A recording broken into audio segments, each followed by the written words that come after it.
خوبصورت بیلوں کے پتوں سے پانی کی بوندیں ٹپک رہی تھیں۔ خوشگوار موسم کا اثر تھا کہ بیلوں کی سبز رگوں سے ننھے ننھے پھول جھانکنے لگے تھے۔ کچھ دیر قبل جم کر بارش برسی تھی، جس کی ٹھنڈک سے سورج کی تپش سرد پڑ گئی تھی۔ بلیو جینز پرنٹڈ شرٹ پہنے، بے ترتیبی سے بال کیچے میں مکیت کیے، دیدم کمال دن کے 1 بجے اٹھ کر آ کر لاؤن میں پڑے صوفے پر لیٹ کر پھر سے آنکھیں موند لیں۔ زہرہ خاتون کو اس کی یہ حرکت ناگوار گزری، لیکن منہ سے کچھ بھی نہیں بولی۔ اماں، کیا وقت ہوا ہے؟ زیادہ نہیں ہوا، بس دن کے 1 بج رہے ہیں۔ اس کی آنکھیں پھٹ سے کھل گئیں۔ کیا 1 بج گیا؟ آپ نے مجھے جگایا کیوں نہیں؟ اور زہرہ خاتون حیران ہو کر بیٹی کو دیکھنے لگیں۔ کیوں؟ تم نے کون سا پہاڑ کھودنا ہے؟ اماں، آج میرا انٹرویو ہے ایک 5 اسٹار ہوٹل میں۔ اس کی بات پر وہ کھل کر ہنسی۔ دیدم، پچھلے 2 ماہ سے تم ہر دوسرے دن کہیں انٹرویو کے لیے جا رہی ہو، لیکن ابھی تک تو تمہیں کسی نے نوکری دی نہیں۔ میں کہتی ہوں لڑکی، گھر میں بیٹھو، گھرداری سیکھو۔ وہ ان کی بات سنی انسنی کرتی اپنی تیاری میں لگی رہی۔ جینز کے اوپر ہی اس نے کوٹ پہنا اور پاؤں میں باریک ہیل والی جوتی پہن کر ماں کے گلے میں بازو ڈال کر ان کے گال پر بوسہ دے کر باہر نکل گئی۔ وہ اس وقت ترکی کے شہر ازمیر میں مقیم تھے۔ ازمیر استنبول اور انقرہ کے بعد ترکی کا تیسرا بڑا شہر ہے۔ یہاں خلافت عثمانیہ کے دور کے بہت سے تاریخی مقامات ہیں۔ یہاں ساحل سمندر بھی ہے۔ یہ ایک نہایت ہی خوبصورت شہر ہے۔ دیدم کمال کے والد کمال احسن نے اپنی زندگی کا ایک طویل عرصہ ترکی میں گزارا۔ دیدم کی پیدائش بھی ترکی کی ہی تھی۔ اس کا نام بھی ان کے ایک ترکش دوست محمد خلیجی نے رکھا تھا، لیکن اس کی پیدائش کے کچھ عرصے کے بعد ان کی پوسٹنگ ایران میں ہو گئی اور پھر ملکوں گھومتے وہ 15 سال کے بعد ایک بار پھر سے ترکی پہنچ آئے تھے۔ وہ پاکستانی سفارت خانے میں اہم عہدے پر فائز تھے۔ دیدم اور ایان ان کے 2 ہی بچے تھے۔ دیدم چھوٹی ہونے کی وجہ سے بہت لاڈلی تھی اور تھوڑی بے وقوف بھی۔ وہ جب بولنے پر آتی تو پھر کسی دوسرے کو بولنے کا موقع کم ہی دیتی ہے، اور جو منہ میں آتا ہے وہ بولتی چلی جاتی ہے۔ کمال احسن کا کہنا تھا کہ وہ ان کے گھر کی چڑیا ہے، جبکہ زہرہ خاتون ان کی اس بات سے بالکل اتفاق نہیں کرتی۔ ان کا خیال ہے کہ لڑکیوں کو سنجیدہ اور سلجھا ہوا ہونا چاہیے۔ ان دونوں کی بحث تو چلتی رہتی ہے، اس لیے دیدم کچھ خاص نوٹس نہیں لیتی تھی۔ وہ ایک 5 منزلہ نہایت ہی دیدہ زیب عمارت میں تھی۔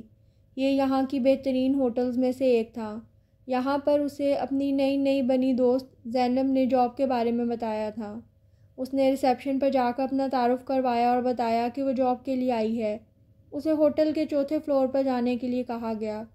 وہ جس وقت لفٹ میں داخل ہوئی، اسی وقت دیدم کے سیل پر پاکستان سے اس کی اکلوتی پھپھو ناہید کی اکلوتی بیٹی زمل کی کال آ گئی، اور وہ اپنی عادت کے مطابق نان سٹاپ شروع ہو چکی تھی۔ تبھی بے حد خوبصورت ترکش نقوش سرخ سفید رنگت والا شخص لفٹ میں داخل ہوا۔ زمل، ایک بات بتاؤ، یہ سارے خوبصورت لڑکے ترکی میں ہی کیوں پائے جاتے ہیں؟ اب اپنے جنت کے پتے کے جہاں سکندر کا جو نقشہ نمرہ احمد نے کھینچا تھا، مجھے تو یار یہاں ہر دوسرا شخص جہاں سکندر ہی لگ رہا ہے۔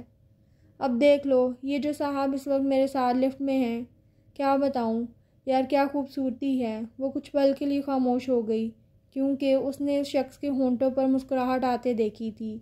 پھر اس نے اپنا وہم جانا اور بات جاری رکھی۔ یار، تم اگلے ہفتے کی جگہ کل ہی آ جاؤ، میں نے نا تمہارے لیے سپنوں کا شہزادہ ڈھونڈ لیا ہے۔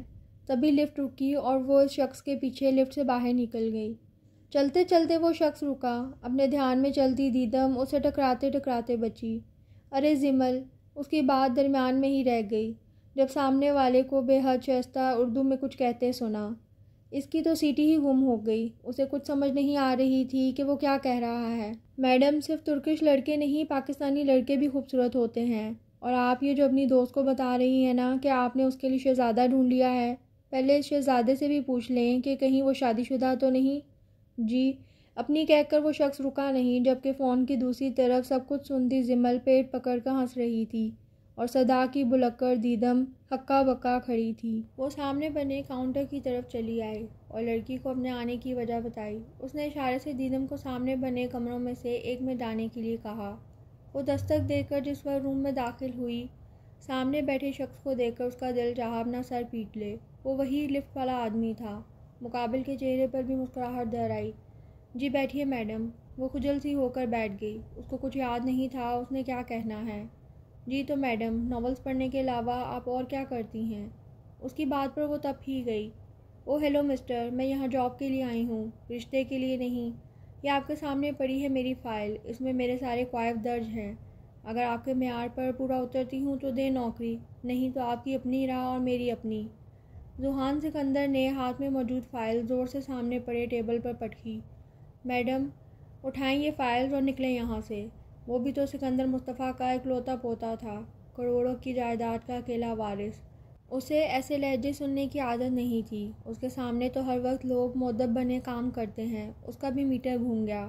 دیدم نے دانت پیسے اور جھپٹنے کے انداز میں فائل اٹھائی اور اسے گھورتی ہوئی دروازے کی طرف مڑ گئی۔ ذوحان سکندر نے لمبے لمبے سانس لے کر اپنا غصہ کنٹرول کیا اور اپنے کام کی طرف متوجہ ہو گیا۔ وہ گھر میں داخل ہوئی تو سخت مایوسی کا شکار تھی۔ اس نے ہاتھ میں پکڑی فائل زور سے ٹیبل پر پٹکی اور اعلان کیا کہ وہ اب مزید جاب کی تلاش میں خوار نہیں ہوگی اور اماں کے ساتھ کچن میں ان کی بھرپور مدد کرے گی۔ اور زہرہ خاتون اس کی مدد کی بات پر ہول گئیں، کیونکہ ایک بار پہلے بھی اس نے ان کی مدد کا فیصلہ کیا تھا، اور پھر جتنے دن اس نے کچن میں زہرہ خاتون کی مدد کی تھی وہ ان کے کاموں میں اضافہ ہی کرتی رہی تھی۔ پہلے دن اس نے اعلان کیا کہ وہ آج سب کے لیے انڈے فرائی کرے گی۔ زہرہ خاتون کچھ دیر کے لیے کمرے میں گئیں اور اس کی چیخیں سن کر بھاگ چلی آئیں، جہاں زمین پر پڑا انڈا اور پین اپنی ناقدری پر رو رہے تھے، جبکہ کچھ فاصلے پر گھٹنوں پر سر رکھے بیٹھی دیدم آنکھوں میں آنسو لیے پاؤں پکڑے بیٹھی تھی۔ اور پھر کئی دن انہیں اس کی تیمارداری بھی کرنی پڑی۔ وہ ٹریک پر بھاگ رہی تھی، کانوں میں ایئر فون لگائے وہ بھاگنے کے ساتھ گنگنانے کا شغل بھی جاری رکھے ہوئے تھی۔ اے میرے وطن، اے میرے وطن، تیز قدم ہو، پھر تجھ سے ملائیں وہ قدم جس میں کہ دم ہو۔ وہ شفقت امانت علی کا بھرپور ساتھ دے رہی تھی، یہ جانے بنا کہ پاس سے گزرتے لوگ اسے مسکرا مسکرا کر دیکھ رہے ہیں۔ صبح کی خنک ہوا میں بھی اس کا وجود پسینے سے شرابور تھا۔ سورج اونچا ہو کر اس پاگل لڑکی کو دیکھ رہا تھا، جو اس ٹریک پر بھاگتے اپنے آپ میں مگن خوب انجوائے کر رہی تھی۔ بھاگتے بھاگتے وہ بہت زور سے کہیں سے ٹکرائی۔ ٹکرانے کے نتیجے میں سامنے موجود شخصیت زمین بوس ہو چکے تھے۔ دیدم تیزی سے ان کی طرف بڑھی اور سہارا دے کر انہیں قریبی بینچ پر لا کر بٹھایا۔ وہ ایک 70-80 سال کے بزرگ تھے۔ بال پورے کالے نہیں تھے تو سفید بھی نہیں تھے، داڑھی البتہ ساری سفید تھی، اور اوور آل لک وہ ایک سوبر شخصیت کے مالک تھے۔ دیدم بھی اب تھک چکی تھی، اس لیے ان سے معذرت کرتی ہوئی ان کے ساتھ ہی بینچ پر بیٹھ گئی۔ اور یہ تھا دیدم کمال اور سکندر مصطفیٰ کی دوستی کا آغاز۔ سر، آپ اکیلے کیوں نکلے ہیں گھر سے؟ اس نے انگلش میں ان سے پوچھا۔ تم پاکستانی ہو؟ سکندر مصطفیٰ نے اردو میں سوال کیا۔ آپ بھی پاکستان سے ہیں؟ وہ پرجوش ہو کر بولی۔ جی بیٹا، شکر ہے کوئی اپنا بھی ملا۔ ارے پھر میرے ساتھ یہ سنیے نا ذرا۔ اور پھر اس نے موبائل سے ہینڈ فری نکال دی اور فضا میں اے میرے وطن کی صدائیں گونجنے لگی۔ پاکستان سے بہت محبت ہے تمہیں؟ آپ کو نہیں ہے؟ اس نے جواب کی جگہ ان سے سوال پوچھا۔ بہت ہے، رگ رگ پاکستان کی محبت سے بھری ہے، لیکن پاکستان میں رہنا بہت کم ہی نصیب ہوا ہے۔ وہ بہت حسرت سے بول رہی تھی۔ میرے ابا نا پاکستانی سفارتکار ہیں، تو بس کبھی کہاں اور کبھی کہاں، ملک کو گھومتے گھومتے ہی آدھی زندگی گزر گئی۔ دادا جی چلیں۔ دیدم کو اپنی پشت پر آواز سنائی دی۔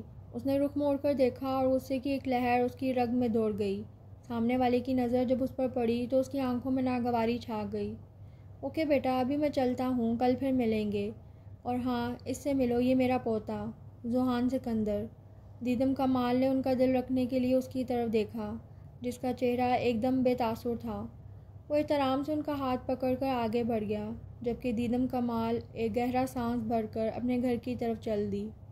کمال حسن کا خیال تھا کہ دیدم کمال ایک ستارہ ہے جو ٹوٹ کر ان کے آنگن میں آ گرا ہے۔ ان کی اس بات پر ایان اور زہرہ خاتون دیدم کے خوب ریکارڈ لگاتے تھے۔ کمال حسن صاحب، یہ ٹوٹا تارہ ہمیشہ آپ کے پاس نہیں رہے گا، اسے اگلے گھر بھی جانا ہے۔ لڑکیوں کے لیے حد سے زیادہ پیار انہیں کمزور کر دیتا ہے، اور حد سے زیادہ آزادی لڑکی کو باغی بنا دیتی ہے۔ زہرہ خاتون کی باتوں سے وہ اتفاق نہیں کرتے تھے۔ زہرہ خاتون، بیٹیاں آنگن کی چڑیاں ہوتی ہیں، کل کیا جانے ان پر کیسا وقت آتا ہے، لیکن ہم ان کا آج تو محفوظ کر سکتے ہیں، ان کی خواہش کے عین مطابق، آگے وہ جانے اور ان کی قسمت۔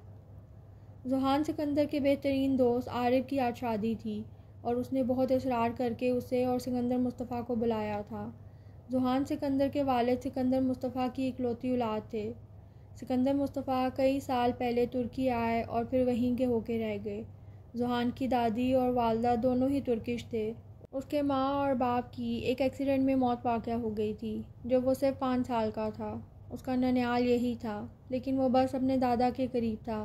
اسے ان سے محبت تھی۔ سکندر مصطفیٰ نے بہت دولت کمائی تھی۔ ان کے بہت سے ہوٹل اور ریسٹورنٹ چل رہے تھے۔ کچھ لمحے خاص ہوتے ہیں جن کے دامن میں ڈھیروں مسرتیں ہلکورے لے رہی ہوتی ہیں۔ کبھی یہ لمحے انسان تلاش کرتے ہیں اور کبھی یہ خود انسان کو کھوج لیتے ہیں۔ کچھ ایسے ہی لمحے تھے یہ، جب سکندر مصطفیٰ کے ساتھ کھڑے ذوحان سکندر کی ایک بالکل سرسری اور غیر ارادی سی نظر اوپر اٹھی تو لاشعوری پر اٹھی ہی رہ گئی، ٹھہر گئی ایک نقطے پر جا کر۔ پلٹ سکتی ہے پر کچھ وقت لگتا ہے۔ موو اور گرین کلر کے شرارے میں وہ کسی اور ہی دنیا کی لگ رہی تھی۔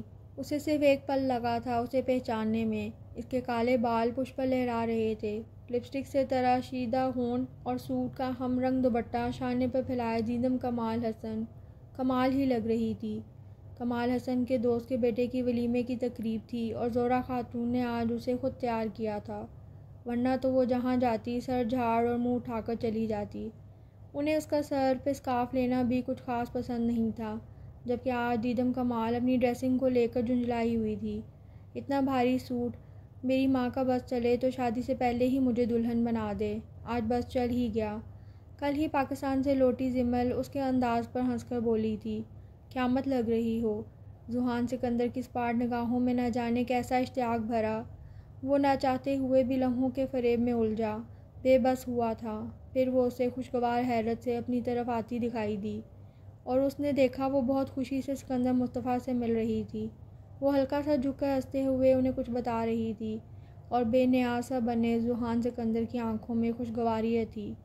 کھنکتی ہنسی، شریر لہجہ، شفاف مسکراہٹ، باتوں سے جھلکتی اپنائیت، اور وہ بے ذرہ سی لڑکی اس کی پسند تھی تو واقعی میں اس کی پسند ایسی ہی ہونی چاہیے تھی۔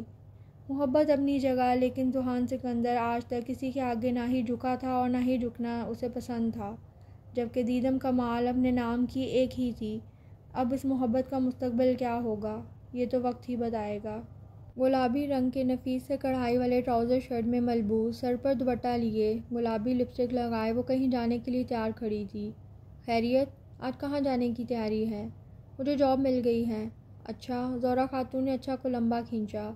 جی پچھلے دنوں میں جو انٹرویو دیتی رہی ہوں، ایک جگہ سے اور کال آئی ہے۔ کیا کام ہے؟ آفس ورک ہے۔ اور سیلری کتنی ہوگی؟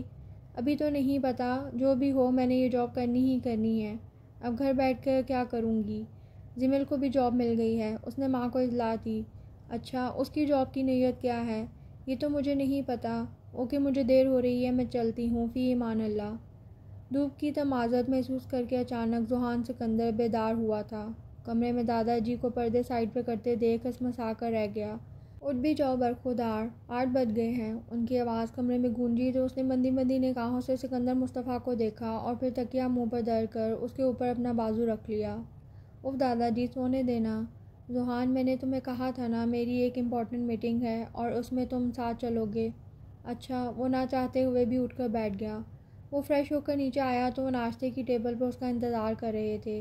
ناشتے کے دوران دونوں میں ہلکی پھلکی گفتگو چلتی رہی اور پھر دونوں جانے کے لیے اٹھ کھڑے ہوئے۔ آج صبح سے ہی موسم بہت خوشگوار ہو رہا تھا۔ کالے بادلوں نے آسمان کو پوری طرح سے ڈھکا ہوا تھا۔ ہلکی پہاڑ نے موسم کو اور خوبصورت بنا دیا تھا۔ ذوحان سکندر مصطفیٰ سکندر کو ڈراپ کر کے گاڑی پارک کرنے چلا گیا۔ وہ واپس آیا تو مصطفیٰ سکندر اندر جا چکے تھے۔ وہ بھی ایک گہری سانس پھنسا کے سپورٹ کرتا ہوا اندر کی طرف بڑھ گیا۔ وہ تیز تیز قدم اٹھاتا آگے بڑھ رہا تھا۔ راہداری کا موڑ موڑتے ہوئے وہ آگے سے آتی دیدم کمال کو نہ دیکھ سکا اور دونوں میں ایک زوردار ٹکر ہوئی۔ دیدم کو محسوس ہو رہا تھا جیسے کسی پتھر سے سر پھوڑ لیا ہو۔ او آئی ایم سوری میم، وہ جلدی سے بولا اور دیدم کمال کو دیکھ کر اس کا موڈ خوشگوار ہو گیا، جبکہ دیدم اٹس اوکے کہہ کر آگے بڑھ گئی۔ ذوحان سکندر کی نگاہوں نے دور تک اس کا پیچھا کیا تھا۔ وہ بالوں میں انگلیاں چلاتا گنگناتا ہوا آگے بڑھ گیا، جبکہ گلاس وال سے دیکھتے مصطفیٰ سکندر کچھ سوچ کر مسکرا دیے۔ کل سنڈے ہونے کی وجہ سے وہ آج خوشی خوشی گھر لوٹی تھی۔ وہ گھر میں داخل ہوئی تو ڈرائنگ روم سے آتی آوازوں پر ٹھٹک کر رک گئی اور آہستہ سے چلتی ہوئی ڈرائنگ روم کے دروازے سے جھانک کر دیکھا تو سامنے مصطفیٰ سکندر کو دیکھ کر وہ خوشگوار احساس میں گری اندر آئی۔ وہ سلام کرتی ہوئی اندر داخل ہوئی تو مصطفیٰ سکندر خوشدلی سے کھڑے ہو گئے اور اس کے سر پر ہاتھ رکھا۔ ارے سر، آپ یہاں کیسے؟ بیٹا آپ انہیں جانتی ہیں؟ جی ابا، ہماری نہ پارک میں ملاقات ہوئی تھی۔ اس کی بات پر کمال احسن نے اس بات میں سر ہلایا۔ انہوں نے بغیر تمہید باندھے بات کا آغاز کیا۔ دیکھیے بیٹا، مجھے آپ کی بیٹی بہت اچھی لگی ہے اور اسی لیے میں اپنے پوتے کے لیے آپ کی بیٹی کا ہاتھ مانگنے آیا ہوں۔ ان کی بات پر کمال احسن خاموش ہو گئے، جبکہ دیدم نے بھی سر جھکا لیا۔ سر، یہ ہمارے لیے بہت اعزاز کی بات ہے، لیکن دیدم کا نکاح میرے بھتیجے سے ہو چکا ہے۔ وہ امریکہ میں ہے اور اس کی واپسی پر رخصتی ہوگی۔ کمال احسن کی بات سن کر وہ خاموش ہو گئے اور پھر دیدم کو ڈھیروں دعائیں دیتے ہوئے چلے گئے۔ دیکھیے کمال، اب آپ بھائی جان سے بات کر لیں اور ان سے پوچھیں کہ ارسلان کب آئے گا۔ اسے گئے 7 سال ہو گئے ہیں اور ہم کب تک اس کا انتظار کرتے رہیں گے؟ اگر وہ نہیں آتا تو ہماری بیٹی کو آزاد کر دیں، ہم کب تک اس کے نام پر اسے بٹھا کر رکھیں گے؟ ماں کی بات سن کر وہ اپنے کمرے میں چلی آئی اور اپنے ہاتھ کی تیسری انگلی میں پہنی رنگ کو گھمانے لگی۔ 7 سال پہلے جب وہ 17 سال کی تھی، وہ اپنے ماں باپ کے ساتھ چھٹیاں گزارنے پاکستان گئی تھی اور وہاں پہ ہی اس سے پورے 10 سال بڑے ارسلان جمال سے اس کا نکاح کر دیا گیا، وہ بھی ارسلان جمال کی مرضی کے خلاف۔ وہ اپنے ماموں کی بیٹی سامیہ سے شادی کرنا چاہتا تھا، لیکن جمال تایا نے اسے اپنی قسم دے کر دیدم سے نکاح پر مجبور کر دیا، جبکہ دیدم کو اپنا وہ سوبر اور بے انتہا خوبصورت کزن بہت پسند تھا۔ اسے جب پتہ چلا کہ وہ ہمیشہ کے لیے اس کا ہونے والا ہے تو اس کی خوشی کا کوئی ٹھکانہ نہ تھا۔ دیدم سے اس کے تایا اور تائی بہت محبت کرتے تھے، لیکن دیدم اور ارسلان کے نکاح کے بعد اس کی تائی کا رویہ یکسر تبدیل ہو گیا۔ وہ ارسلان کی شادی اپنی بھتیجی سے کرنا چاہتی تھی، لیکن جمال صاحب کے سامنے ان کی ایک بھی نہ چلی۔ نکاح کے بعد ارسلان کا اس کے ساتھ رویہ پہلے جیسا ہی رہا، لیکن جانے سے ایک رات پہلے وہ دیدم کے کمرے میں آیا تو اس کا دل خوش فہم ہوا۔ وہ بہت سنجیدہ لگ رہا تھا اور پھر وہ دیدم کو سمجھانے لگا جیسے کسی بچے کو سمجھاتے ہیں۔ دیکھو دیدم، تم ابھی چھوٹی ہو، جب تم بڑی ہوگی تو تمہیں پتہ چلے گا کہ تمہارا اور میرا کوئی جوڑ نہیں، ہم دونوں میں بہت ایج ڈفرینس ہے۔ میں سامیہ کو پسند کرتا ہوں اور اسی سے شادی کروں گا۔ مجھے سمجھدار اور سنجیدہ لڑکیاں پسند ہیں، جبکہ تم میں بہت بچپنا ہے، تم ابھی بہت چھوٹی ہو۔ مجھے ایسی لڑکی چاہیے جو سوسائٹی میں میرے ساتھ موو کر سکے، جبکہ تمہیں چاچو نے حد سے زیادہ لاڈ کی وجہ سے تم کبھی آگے نہیں نکل سکو گی۔ تم جب کہو گی میں تمہیں آزاد کر دوں گا۔ وہ چلا گیا اور دیدم کو ایک پنجرے میں قید کر گیا، جسے لوگ محبت کہتے ہیں، اور وہ اب اس سے آزاد بھی نہیں ہونا چاہتی، لیکن وہ اپنے ماں باپ کے سامنے ہنستی مسکراتی ہے۔ وہ اپنا دکھ بھلا کر بس انہی کے لیے جی رہی تھی۔ مصطفیٰ سکندر جس وقت گھر میں داخل ہوئے، ذوحان سکندر ٹہلتا ہوا ان کا انتظار کر رہا تھا۔ انہیں دیکھ کر وہ بھاگتا ہوا ان کے قریب آیا۔ دادا جی، کیا کہا ان لوگوں نے؟ اور مصطفیٰ سکندر نے ذوحان کی آنکھوں میں امید کے دیے جلتے دیکھے۔ اس کا ہر عضو کان بن گیا۔ دادا جی بتائیں نا بیٹا، اس کا نکاح ہو چکا ہے۔ اس کے جواب پر اس کے چہرے پر ایک سایہ سا آ کر لہرا گیا۔ کمال احسن بہت خوش تھے۔ انہوں نے جمال احسن کو کال کر کے ارسلان کے بارے میں پوچھا تھا اور جمال احسن نے انہیں بتایا تھا کہ ارسلان اسی ہفتے ترکی آ رہا ہے، اس کی کوئی میٹنگ ہے اور وہ آپ کے ہاں ہی رکے گا۔ کمال احسن بات پہ بات مسکرا رہے تھے۔ استنبول سے ریان بھی آیا ہوا تھا اور ان کی خوشی کا کوئی ٹھکانہ نہیں تھا۔ کمال احسن کے برعکس دیدم بہت پریشان تھی۔ اس کے آنے کا سن کر ہی اسے ہول اٹھ رہے تھے۔ اسے لگ رہا تھا کہ 7 سال کا رشتہ بس اب ختم ہونے کو ہے۔ وہ گھر میں بھی بلائی پھرتی تھی، کام پر بھی اس کا دھیان کم ہی ہوتا تھا۔ ہر روز وہ کچھ نہ کچھ الٹا کر رہی تھی، روز ہی وہ اپنے باس سے ڈانٹ کھا رہی تھی۔ وائٹ قمیص شلوار پہ بلیک کوٹ پہنے، ساتھ بلیک ہیل والے جوتے پہنے جب وہ گھر سے نکلی، تبھی اسے زہرا خاتون کی خوشی سے لبریز آواز آئی، دیدم آج جلدی آ جانا بیٹا، آج ارسلان آئے گا۔ ان کی بات سن کر اس کا دل یک بارگی ایک انجانے خوف سے ڈوب کر ابھرا تھا۔ وہ اس بات میں سر ہلاتی باہر نکل آئی۔ بلیک اسکارف میں سے اس کے گھنگریلے بالوں کی لٹیں باہر نکلی ہوئی تھیں، جنہیں وہ بار بار پیچھے کر رہی تھی، جو اس کی آنکھوں کے کنارے سے ٹکراتے ہوئے اس کی خمدار پلکوں سے الجھ رہے تھے۔ وہ جس وقت اپنے آفس کی بلڈنگ میں داخل ہو رہی تھی، اسے کسی کی نظروں کی تپش محسوس ہوئی۔ اس نے نظر گھما کر چاروں اور دیکھا، لیکن اسے کوئی بھی نظر نہ آیا۔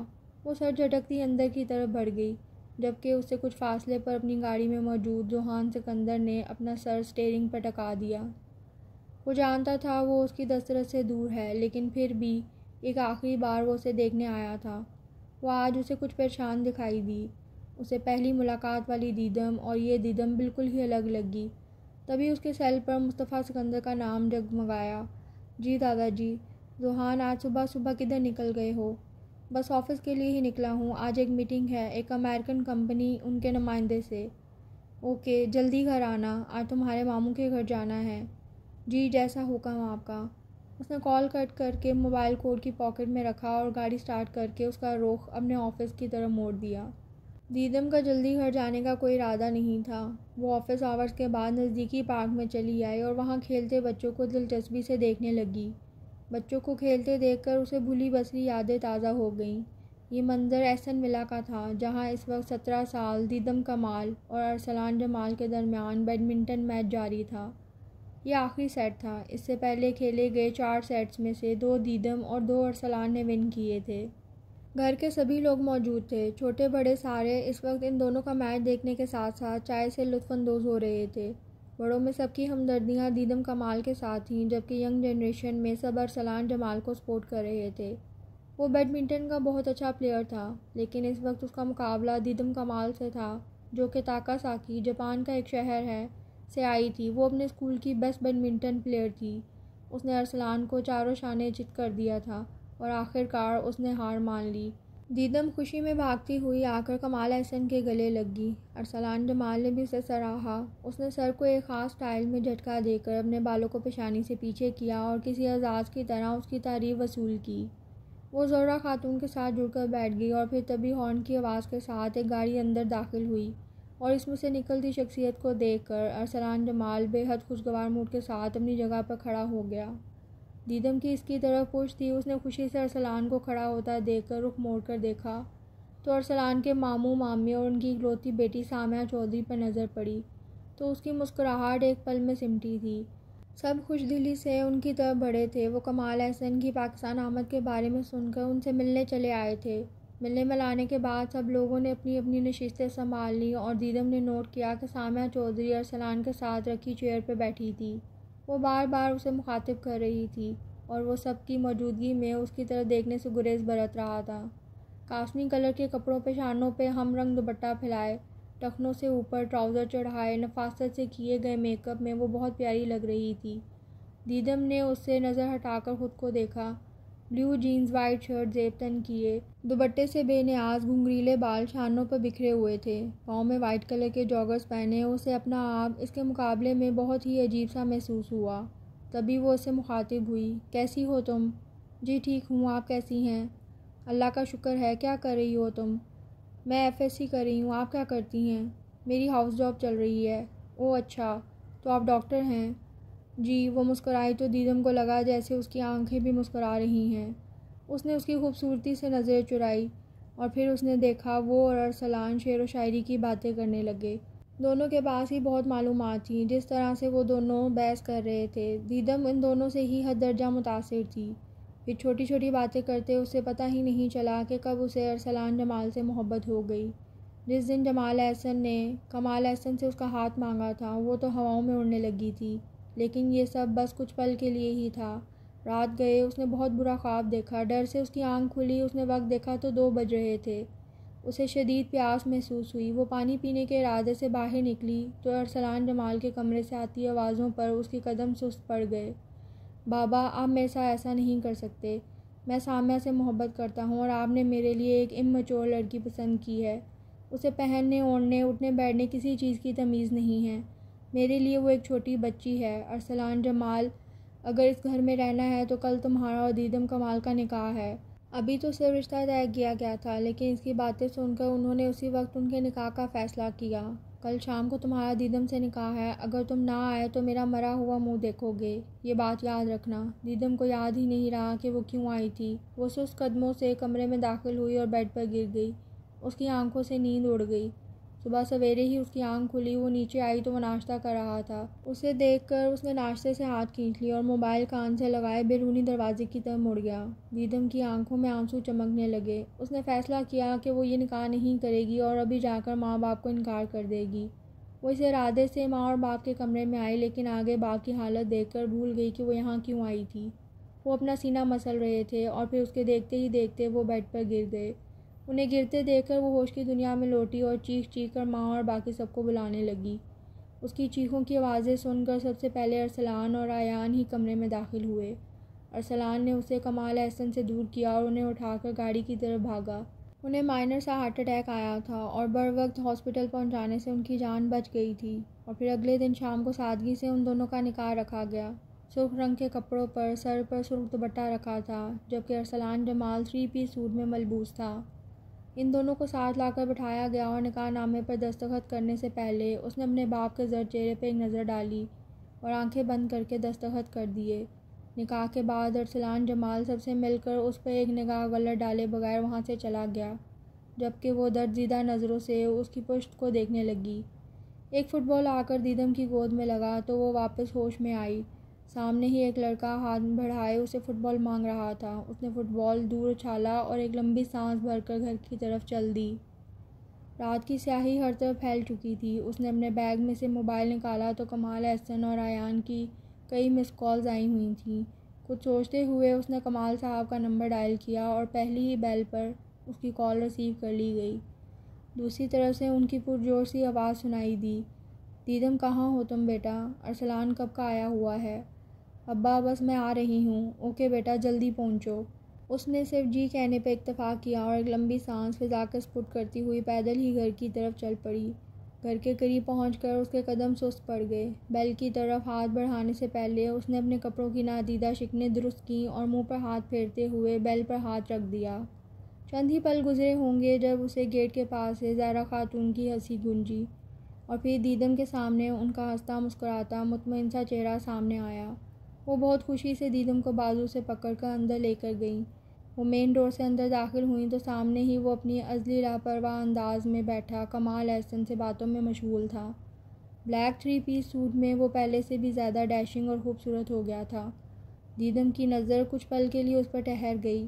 وہ جانتا تھا کہ وہ آ چکی ہے، لیکن پھر بھی اس نے ایک بار بھی مڑ کر نہیں دیکھا۔ تبھی زہرا خاتون نے اسے متوجہ کیا، ارسلان بیٹا دیدم سے نہیں ملو گے؟ ان کی آواز پر اس نے پلٹ کر دیکھا اور پلکیں جھپکنا بھول گیا۔ اتنا مکمل اور سوگوار حسن اس نے اپنی زندگی میں نہیں دیکھا۔ وہ اس پر نظر جمائے بڑی فرصت سے دیکھ رہا تھا، جب دیدم نے بہت ہی آہستہ آواز میں اسے سلام کیا اور اس کا جواب سنے بغیر اپنے کمرے کی طرف مڑ گئی۔ کمرے میں پہنچ کر وہ کانپتے وجود کے ساتھ بیڈ پر بیٹھ گئی اور بے آواز آنسو بہانے لگی۔ اسے اس شخص کے ہاتھوں اپنے تذلیل کبھی نہیں بھولنی تھی اور وہ اس کا پورا بدلہ لینے کا ارادہ رکھتی تھی۔ تبھی دروازے پر دستک دے کر وہ اندر داخل ہوا۔ سوری تمہیں ڈسٹرب تو نہیں کیا؟ وہ جلدی سے رخ موڑ کر کھڑی ہو گئی اور چپکے سے اپنے آنسو صاف کیے۔ جب وہ اس کے سامنے آیا تو اس کے چہرے پر مصنوعی مسکراہٹ آ گئی تھی۔ کیسی ہو؟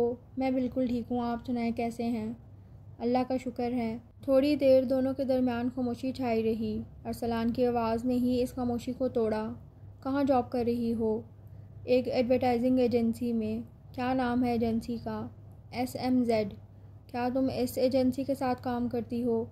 تمہیں یہاں کیسے جاب مل گئی؟ ویسے ہی بس انٹرویو دیا تو مل گئی۔ تم جانتی ہو یہ ایک بہت بڑی کمپنی ہے، ان لوگوں کی اپنی ایک ہوٹل چین بھی ہے جو بہت سے ممالک میں ہے۔ اچھا ہوگی، مجھے کیا؟ اس نے لاپرواہی سے کندھے اچکائے۔ اوکے کل میری ان کے ساتھ میٹنگ ہے تو صبح ساتھ ہی چلتے ہیں پھر۔ اوکے۔ وہ تھوڑی دیر بیٹھا اسے دیکھتا رہا۔ تمہیں مجھ سے کچھ نہیں پوچھنا؟ دیدم نے نفی میں سر ہلایا۔ وہ اس سے رخ موڑ کے کھڑکی میں کھڑی باہر دیکھ رہی تھی، مبادا وہ اس کے چہرے سے کچھ اخذ نہ کر لے۔ پھر اس نے بالکل اپنے پیچھے اس کی آہٹ محسوس کی تو تیزی سے پلٹی۔ وہ اس کے اتنے قریب کھڑا تھا کہ دیدم کا سر اس کے سینے سے جا ٹکرایا، لیکن وہ جلدی ہی سنبھل گئی اور اس سے دور ہوتے ہوئے کمرے سے نکل گئی۔ کھانے کی ٹیبل پر اس نے دیدم کے ساتھ والی چیئر سنبھالی تو دیدم سے نوالا حلق سے اتارنا مشکل ہو گیا۔ کھانے کے بعد چائے کا دور چلا۔ وہ کمال صاحب اور ریان سے باتوں میں مصروف تھا۔ دیدم چپکے سے اپنے کمرے میں آ گئی۔ سارا دن پیدل چل چل کر اس کے پاؤں درد کر رہے تھے۔ وہ بستر پر لیٹتے ہی سو گئی۔ صبح اس کی آنکھ کھلی تو گھڑی پر نظر پڑتے ہی وہ تیزی سے بستر سے نکلی اور اپنے کپڑے لے کر واش روم میں گھس گئی۔ وہ ناشتہ کر رہا تھا جب وہ تیزی سے اپنے کمرے سے نکلی اور ادھر ادھر دیکھے بغیر اللہ حافظ اماں کہتی ہوئی بیرونی دروازے کی طرف بڑھی۔ تبھی زہرا خاتون نے اسے پکارا، دیدم ناشتہ کر کے جاؤ۔ اماں میں پہلے ہی لیٹ ہو گئی ہوں، ایک تو یہ لڑکی بات تو سنتی ہی نہیں۔ رہنے دے چچی، میں اس کے ساتھ جا رہا ہوں، باہر ہی ناشتہ کر لے گی۔ ارسلان کی بات سن کر وہ خوش ہو گئیں۔ وہ بھاگتا ہوا اس تک پہنچا، میرون کلر کی قمیص شلوار پہ وائٹ کوٹ پہنے، سر پر وائٹ سکارف لپیٹے، کندھے پر بیگ ڈالے، ہاتھ میں فائل پکڑے وہ تیزی سے چل رہی تھی۔ ٹھنڈ کی وجہ سے اس کے چہرے پر لالی سی بکھری تھی۔ اس نے فائل بیگ میں اڑستے ہوئے دونوں ہاتھ کوٹ کی پاکٹ میں ڈالنے چاہے جب ارسلان نے اس کا ہاتھ تھام کر اسے پاس کھڑی ٹیکسی میں بٹھایا اور اس کے برابر بیٹھ کر ٹیکسی والے کو چلنے کو کہا۔ دیدم نے اس کے ہاتھ میں موجود اپنا ہاتھ کھینچا تو اس نے نرمی سے اس کا ہاتھ چھوڑ دیا اور موبائل میں بیزی ہو گیا۔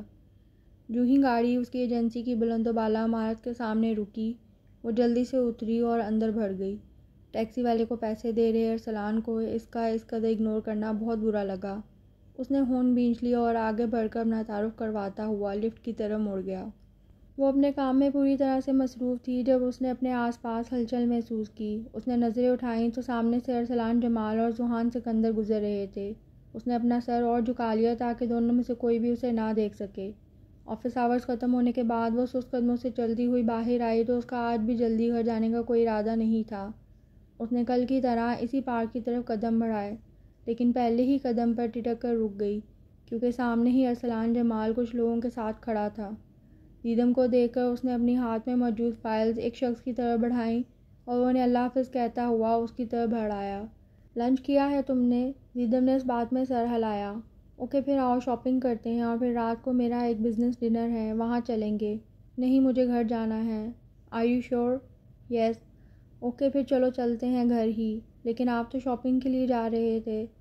نہیں میں تو تمہیں شاپنگ کروانا چاہتا تھا۔ اس کی بات پر وہ دانت پیس کر رہ گئی۔ وہ جتنا اسے جان چھڑانا چاہتی تھی وہ اتنا ہی اس کے قریب آ رہا تھا، اور دیدم کو لگ رہا تھا کہ وہ اسے اپنے سحر میں جکڑ رہا ہے۔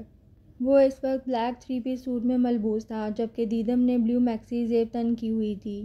وہ اس کے ساتھ نہیں آنا چاہتی تھی لیکن ماں کے آگے مجبور ہو گئی۔ وہ ادھر ادھر دیکھتی جا رہی تھی جب وہ اسے ایک سائڈ پر ریزرو ٹیبل پر لے آیا اور آگے موجود شخصیت کو دیکھ کر اس کی سانس ہی رک گئی۔ سامنے والے کا حال بھی کچھ ایسا ہی تھا۔ ارسلان نے ذوحان سکندر سے اپنی وائف کے طور پر متعارف کروایا، جس کے جواب میں وہ براہ راست دیدم سے مخاطب ہوا۔ آپ کی رخصتی ہو گئی ہے؟ جس کے جواب میں اس نے نفی میں سر ہلایا اور ارسلان حیران ہوا۔ آپ دونوں ایک دوسرے کو جانتے ہیں؟ دیدم نے کچھ کہنے کے لیے منہ کھولا، تبھی ذوحان بول اٹھا، جی یہ میری کمپنی کی بہت قابل امپلائی ہیں۔ ذوحان کی بات پر ارسلان نے اس بات میں سر ہلایا اور ویٹر کو آرڈر دینے لگا جبکہ ذوحان کی نظریں دیدم کے چہرے کا طواف کر رہی تھیں۔ دیدم اس کی نظروں سے بچنے کے لیے ادھر ادھر دیکھ رہی تھی اور براہ راست اسے دیکھنے سے گریز برت رہی تھی۔ تبھی اس کے دماغ کے پردے پر 2 دن پہلے کا منظر لہرایا۔ جب وہ آفس سے گھر جا رہی تھی تبھی ایک گاڑی جھٹکے سے اس کے قریب آ کر رکی تھی۔ ذوحان سکندر آنکھوں میں سرخی لیے اس کی طرف بڑھا۔ اس نے شراب پی رکھی تھی اور وہ اپنے حواسوں میں نہیں تھا۔ دیدم کمال حسن، میں نے آج سے پہلے کسی لڑکی کو آنکھ اٹھا کر بھی نہیں دیکھا ہے، اور جسے دیکھا وہ کسی اور کی ملکیت ہے۔ یہ کبھی نہیں ہو سکتا۔ تم میری ہو یہ بات اپنے دماغ میں بٹھا لو۔ تمہارا صرف نکاح ہوا ہے، رخصتی نہیں، اور یہ رخصتی میں کبھی ہونے بھی نہیں دوں گا۔ اس کے منہ سے آ رہی شراب کی بدبو سے بچنے کے لیے وہ اس سے دور ہوئی۔ ذوحان سکندر اسے گھورتا ہوا گاڑی میں جا بیٹھا۔ ارسلان اسے کچھ کہہ رہا تھا جبکہ وہ کسی اور ہی دنیا میں گم تھی۔ اس نے غائب دماغی سے ارسلان کی طرف دیکھا جو اسے دیکھ کر مسکرا رہا تھا، اور ویٹر کو کچھ کہہ کر وہ دیدم کی طرف جھکا اور مسکراتے ہوئے اس کے کان کے قریب بولا، ایسے نہ دیکھو دیدم کمال، یہ نہ ہو کہ میں تمہیں یہاں سے ہی رخصت کروا کر سیدھا امریکہ اپنے ساتھ لے جاؤں۔ اور اس بات پر دیدم کمال کا چہرہ قنداری انار جیسا ہو گیا تھا جبکہ ذوحان نے اپنا غصہ ضبط کرتے ہوئے دونوں ہاتھوں کی مٹھیاں بھینچ لیں۔ ارسلان جمال کی نظریں دیدم کے چہرے کا طواف کر رہی تھیں جبکہ ذوحان سکندر دانت پیس کر ارسلان کو دیکھ رہا تھا۔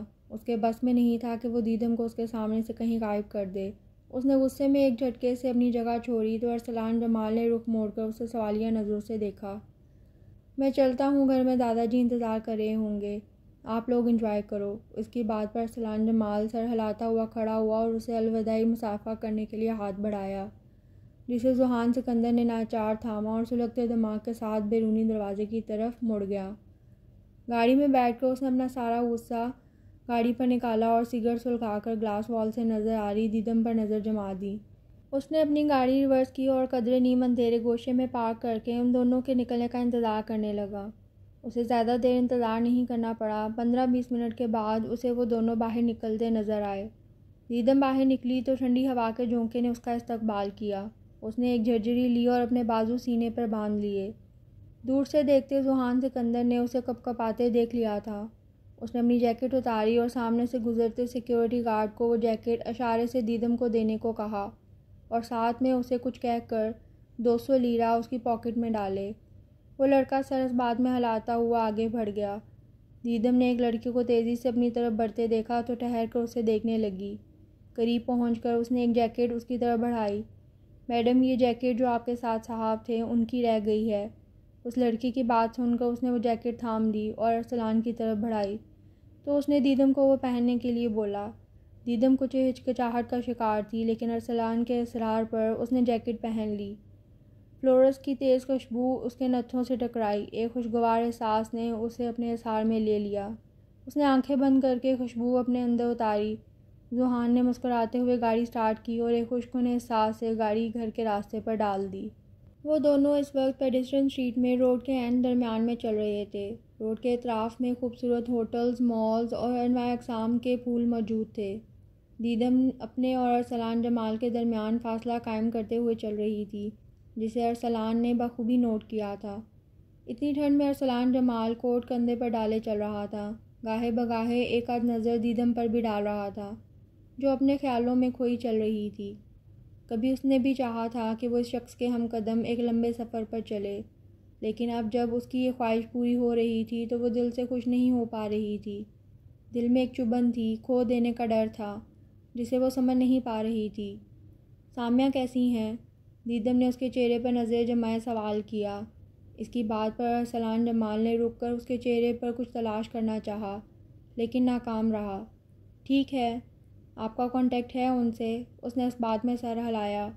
بہت چاہنے کے باوجود وہ یہ نہیں کہہ سکی ارسلان جمال سب کے ساتھ رابطے میں تھے، لیکن مجھ سے نہیں۔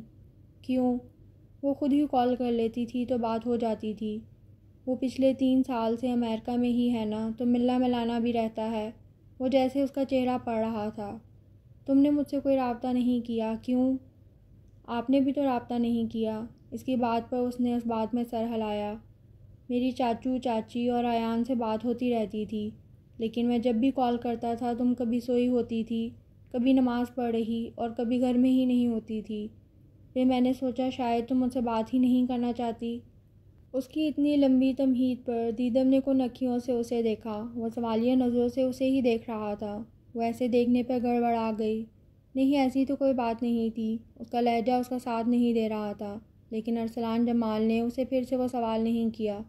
تم ابھی بھی بیڈمنٹن کھیلتی ہو؟ نہیں، اب نہیں کھیلتی۔ اچھا، کتنے عرصے سے نہیں کھیلا؟ 7 سال سے۔ کیوں؟ بس دل ہی نہیں کرتا۔ میں نے تو ان 7 سالوں میں اتنی پریکٹس کی ہے کہ میں سوچ رہا تھا جب تم سے ملوں گا تو اپنی ہار کا بدلہ تو لوں گا۔ مجھے افسوس ہے اب یہ نہیں ہو سکتا۔ اب مجھے تم سے جیتنا بھی نہیں ہے۔ کبھی کبھی ہارنا جیتنے سے زیادہ اچھا لگتا ہے۔ اس کی آواز گمبھیر ہوئی تھی۔ اب کی بار دیدم خاموش ہی رہی۔ گھر کے اندر داخل ہوتے ہوئے اس نے دیدم سے کافی کی فرمائش کی تھی۔ وہ چینج کرنے روم میں آئی اور بستر پر لیٹتے ہی نیند نے اسے اپنی آغوش میں لے لیا۔ صبح 10 بجے کے قریب اس کی آنکھ کھلی تو چند پل وہ ایسے ہی بستر پر پڑی رہی۔ اسے ارسلان کی رات والی بات یاد آئی تو وہ تیزی سے بستر سے نکلی۔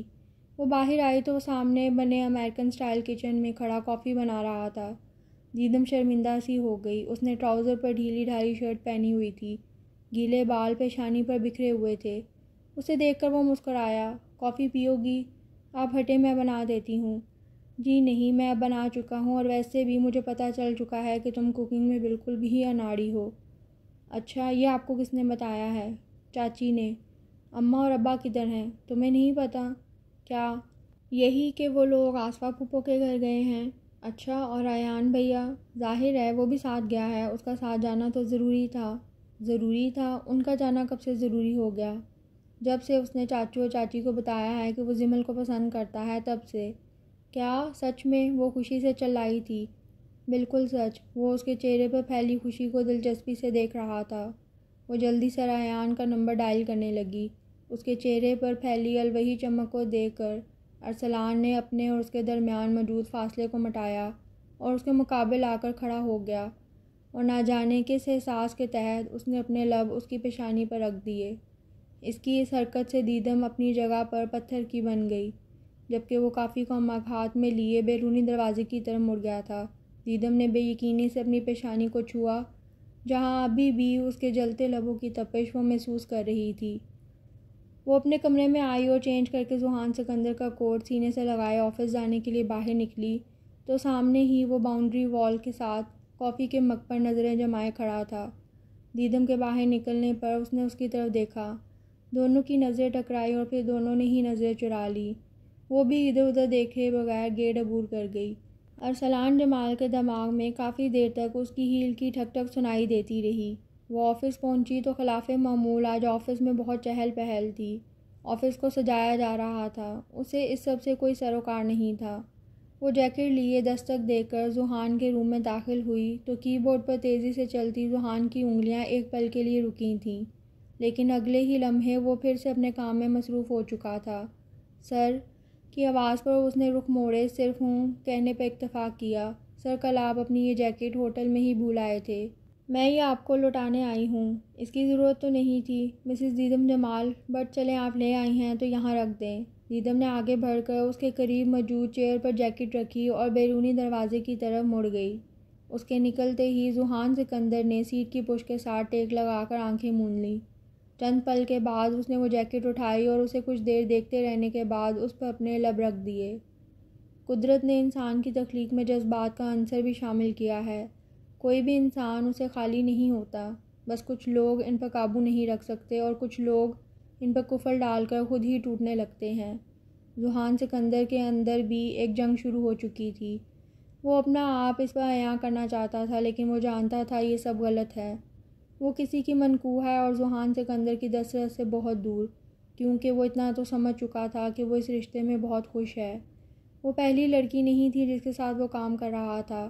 اس نے مخلوط نظام میں کئی سال گزارے تھے۔ ایک مدت سے وہ عورتوں کے ساتھ کام کر رہا تھا اور ہمیشہ اس نے اپنے اور ان کے درمیان ایک فاصلہ قائم کر کے رکھا تھا، لیکن دیدم کمال کو دیکھ کر وہ زندگی میں پہلی بار کمزور پڑنے لگا تھا۔ اس کے دل میں نہ چاہتے ہوئے بھی دیدم کے لیے جذبات سر اٹھانے لگے تھے۔ کیا سوچ رہے ہو؟ وہ اپنے خیالوں میں مگن اپنی بدلتی ہوئی حالت پر غور کر رہا تھا۔ مصطفیٰ سکندر ہاتھ میں دودھ کا گلاس تھامے کڑے سوالیہ نظروں سے اسے دیکھ رہے تھے۔ کچھ بھی تو نہیں، ان کی آواز پر چونک کر اس نے بات بنائی۔ دیدم کے متعلق سوچ رہے ہو نا؟ دودھ کا گلاس اس کے ہاتھ میں تھماتے ہوئے وہ اس کے ساتھ ہی بیٹھ گئے۔ اس نے کچھ کہنا چاہا لیکن انہوں نے اسے ٹوک دیا۔ مجھ سے جھوٹ مت بولنا، میں تمہاری ماں نہیں ہوں، لیکن میں نے تمہاری ایک ماں کی طرح پرورش کی ہے۔ دادا جی آپ، وہ کچھ بھی نہ کہہ پایا۔ تم اسے بھول جاؤ، اس کا ہاتھ تھامے انہوں نے بہت محبت سے کہا تھا۔ اس نے اس بات میں سر ہلاتے نچلا لب کاٹا۔ اس نے تم سے کچھ کہا تھا؟ کچھ کہا ہی تو نہیں ہے، وہ مایوسی سے بولا۔ کہنے سے زیادہ اہم رویہ ہوتا ہے۔ اس نے ایک لمبی سانس لی اور بیک گراؤنڈ کے ساتھ سر ٹکا دیا۔ تم جتنی جلدی اس بات کو قبول کر لو اتنا ہی تمہارے لیے اچھا ہے۔ وہ تمہاری کبھی تھی ہی نہیں۔ وہ بہت خوش نصیب شخص ہے جس کی قسمت میں خدا نے وہ لڑکی لکھی ہے، لیکن تم وہ نہیں ہو۔ کبھی کبھی دل کی نہ مان کر اچھا ہوتا ہے۔ تم بھی اپنا معاملہ اپنے اللہ پر چھوڑ دو۔ وہ سر جھکائے ان کی سنتا رہا۔ وہ اس کے بالوں کو سہلاتے دوستانہ انداز میں بولے اور اس کے ماتھے پر بوسہ دے کر اسے جلد سونے کی تاکید کرتے ہوئے اٹھ کھڑے ہوئے، اور وہ سوچ کے سمندر میں غرق ہو گیا۔ اپنی زندگی کی سب سے بڑی خواہش سے پیچھے ہٹنا تو بہت ہی مشکل امر تھا، اور وہ یہ فیصلہ نہیں کر پا رہا تھا کہ اسے کیا کرنا ہے۔ ارسلان جمال، کمال صاحب اور ریان آج سلمان صاحب کی طرف آئے ہوئے تھے۔ آج زمل اور ریان کی بات پکی ہوئی تھی۔ زہرہ خاتون، زمل، دیدم اور زمل کی والدہ مریم خاتون اس وقت کچن میں بیزی تھیں۔ دیدم تھوڑی دیر کے بعد زمل کو تنگ کر رہی تھی۔ دیدم دونوں ٹانگیں لٹکائے کچن کاؤنٹر پر بیٹھی پاس پڑے پستے اور بادام سے انصاف کر رہی تھی، جبکہ باقی تینوں خواتین کام میں مصروف تھیں۔ ویسے ممانی یہ دیدم آج کل کچھ زیادہ ہی پیاری نہیں لگ رہی؟ زمل کی بات پر اس کا منہ کو جاتا ہاتھ اس نے واپس گود میں رکھ لیا اور اپنے ناخنوں کے ساتھ کھیلنے لگی۔ بدلے بدلے سے میرے سرکار نظر آتے ہیں، مجھ کو تو عشق کے آثار نظر آتے ہیں۔ دیدم کے گال دہک کر لال انگارہ ہو گئے۔ کچن کے دروازے میں کھڑے ارسلان جمال کے دل نے ایک بیٹ مس کر دی تھی۔ ارسلان بھائی کچھ چاہیے تھا؟ زمل کی نظر اس پر پڑی تو وہ ہوش کی دنیا میں لوٹا اور آگے بڑھ کر دیدم کا موبائل اس کی طرف بڑھایا۔ یہ تمہارا موبائل چاچو کے پاس تھا، کسی کی کال آ رہی تھی۔ اس سے موبائل لیتے ہوئے دیدم کی انگلیاں اس کی انگلیوں سے مس ہوئی تھیں اور دیدم نے جلدی سے اپنا ہاتھ کھینچ لیا اور ساتھ ہی اس کا موبائل بجنے لگا۔ ذوحان سکندر کا نام دیکھ کر اس نے حیرانگی سے کال ریسیو کی اور باہر صحن میں نکل آئی۔ کال ریسیو ہوتے ہی دوسری طرف سے اس کی خیریت معلوم کی گئی تھی۔ اس نے موبائل کان سے ہٹا کر اسے گھورا۔ میں سمجھا تم سو چکی ہوگی۔ اتنی جلدی نہیں سوتی میں، اس نے برجستہ کہا تھا۔ مجھے تم سے کچھ کہنا ہے، لیکن تم برا تو نہیں مانو گی؟ برا ماننے والی بات ہوئی تو برا تو مانوں گی۔ اس کی بات پر اس نے دانت پیسے۔ اچھا ایک بات بتاؤ، مجنوں، رانجھا اور فرہاد جو عشق میں امر ہو گئے، ان کے بارے میں تمہارا کیا خیال ہے؟ وہ تو سب افسانوی باتیں تھیں، کہنے کی حد تک ہی تھا سب کچھ، اور حقیقت میں آج کل کون کسی کے لیے جان دیتا ہے؟ میں دے سکتا ہوں جان تمہارے لیے۔ اس کی بات پر وہ چپ ہو گئی۔ وہ بولی تو اسے اپنی آواز ہی بہت دور سے آتی محسوس ہوئی۔ آپ جانتے ہیں کیا کہہ رہے ہیں؟ جی جانتا ہوں، سب کچھ جانتا ہوں، یہ بھی کہ تم میری نہیں ہو سکتی، لیکن میں زندگی کے کسی موڑ پر پچھتانا نہیں چاہتا، اس لیے سوچا ہے ایک ٹرائی کرنے میں کیا حرج ہے۔ حرج ہے کیونکہ میں اپنے جملہ حقوق کسی اور کے نام کر چکی ہوں، لیکن مجھے اس سے کوئی فرق نہیں پڑتا۔ اس کی تیز آواز پر وہ بھی غصہ ہو گیا۔ اگر میں چاہوں تو ابھی اسی پل تم میری ہو سکتی ہو، لیکن میں تمہیں تمہاری مرضی سے حاصل کرنا چاہتا ہوں۔ تمہاری خوشی میں میری خوشی ہے، اور اگر تمہاری خوشی وہ شخص ارسلان جمال ہے تو میں راستے میں نہیں آؤں گا۔ اور دیدم کی سنے بغیر اس نے کال کٹ کر دی تھی۔ وہ کال بند کر کے مڑی تو اپنے پیچھے ارسلان جمال کو کھڑا پایا۔ وہ اندازہ نہیں کر سکی کہ وہ کب سے وہاں کھڑا ہے۔ وہ موبائل ہاتھ میں لیے عجب کشمکش میں اپنے پاؤں کو دیکھنے لگی، تبھی اس نے اس کے ہاتھ کو اپنی گرفت میں لے لیا تھا اور گولڈ کی ایک بے حد نفیس سی انگوٹھی اس کی انگلی میں ڈالی۔ ہماری منگنی نہیں ہوئی تھی، اسے تم اپنی انگیجمنٹ رنگ سمجھ لو۔ وہ لو دیتی نظروں سے اسے دیکھ رہا تھا، اس کی آنکھوں میں جذبات کا ایک سمندر تھا۔ میں کل پاکستان جا رہا ہوں، میں اب مزید انتظار نہیں کر سکتا، میں جلد سے جلد رخصتی چاہتا ہوں۔ اس کی بات پر دیدم کی آنکھوں میں آنسو چمکنے لگے۔ اس کی محبت کو کاملیت مل گئی تھی۔ دو طرفہ پیار خدا کی طرف سے ایک تحفہ ہوتا ہے اور وہ اس تحفے سے نوازی گئی تھی۔ وہ خوش تھی، بہت خوش، اسے لگ رہا تھا وہ ہواؤں میں اڑ رہی ہے، لیکن وہ اپنے مستقبل سے بے خبر تھی۔ آنے والا وقت اس کے لیے بہت کڑا ثابت ہونے والا تھا۔ ہر محبت کرنے والے کو محبت کا خراج ادا کرنا ہوتا ہے، اسے سود سمیت ادا کرنا تھا۔ حسین زندگی ہے، حسین راہیں ہیں، تم اور میں ملے ہیں، نصیبوں کی صدائیں ہیں۔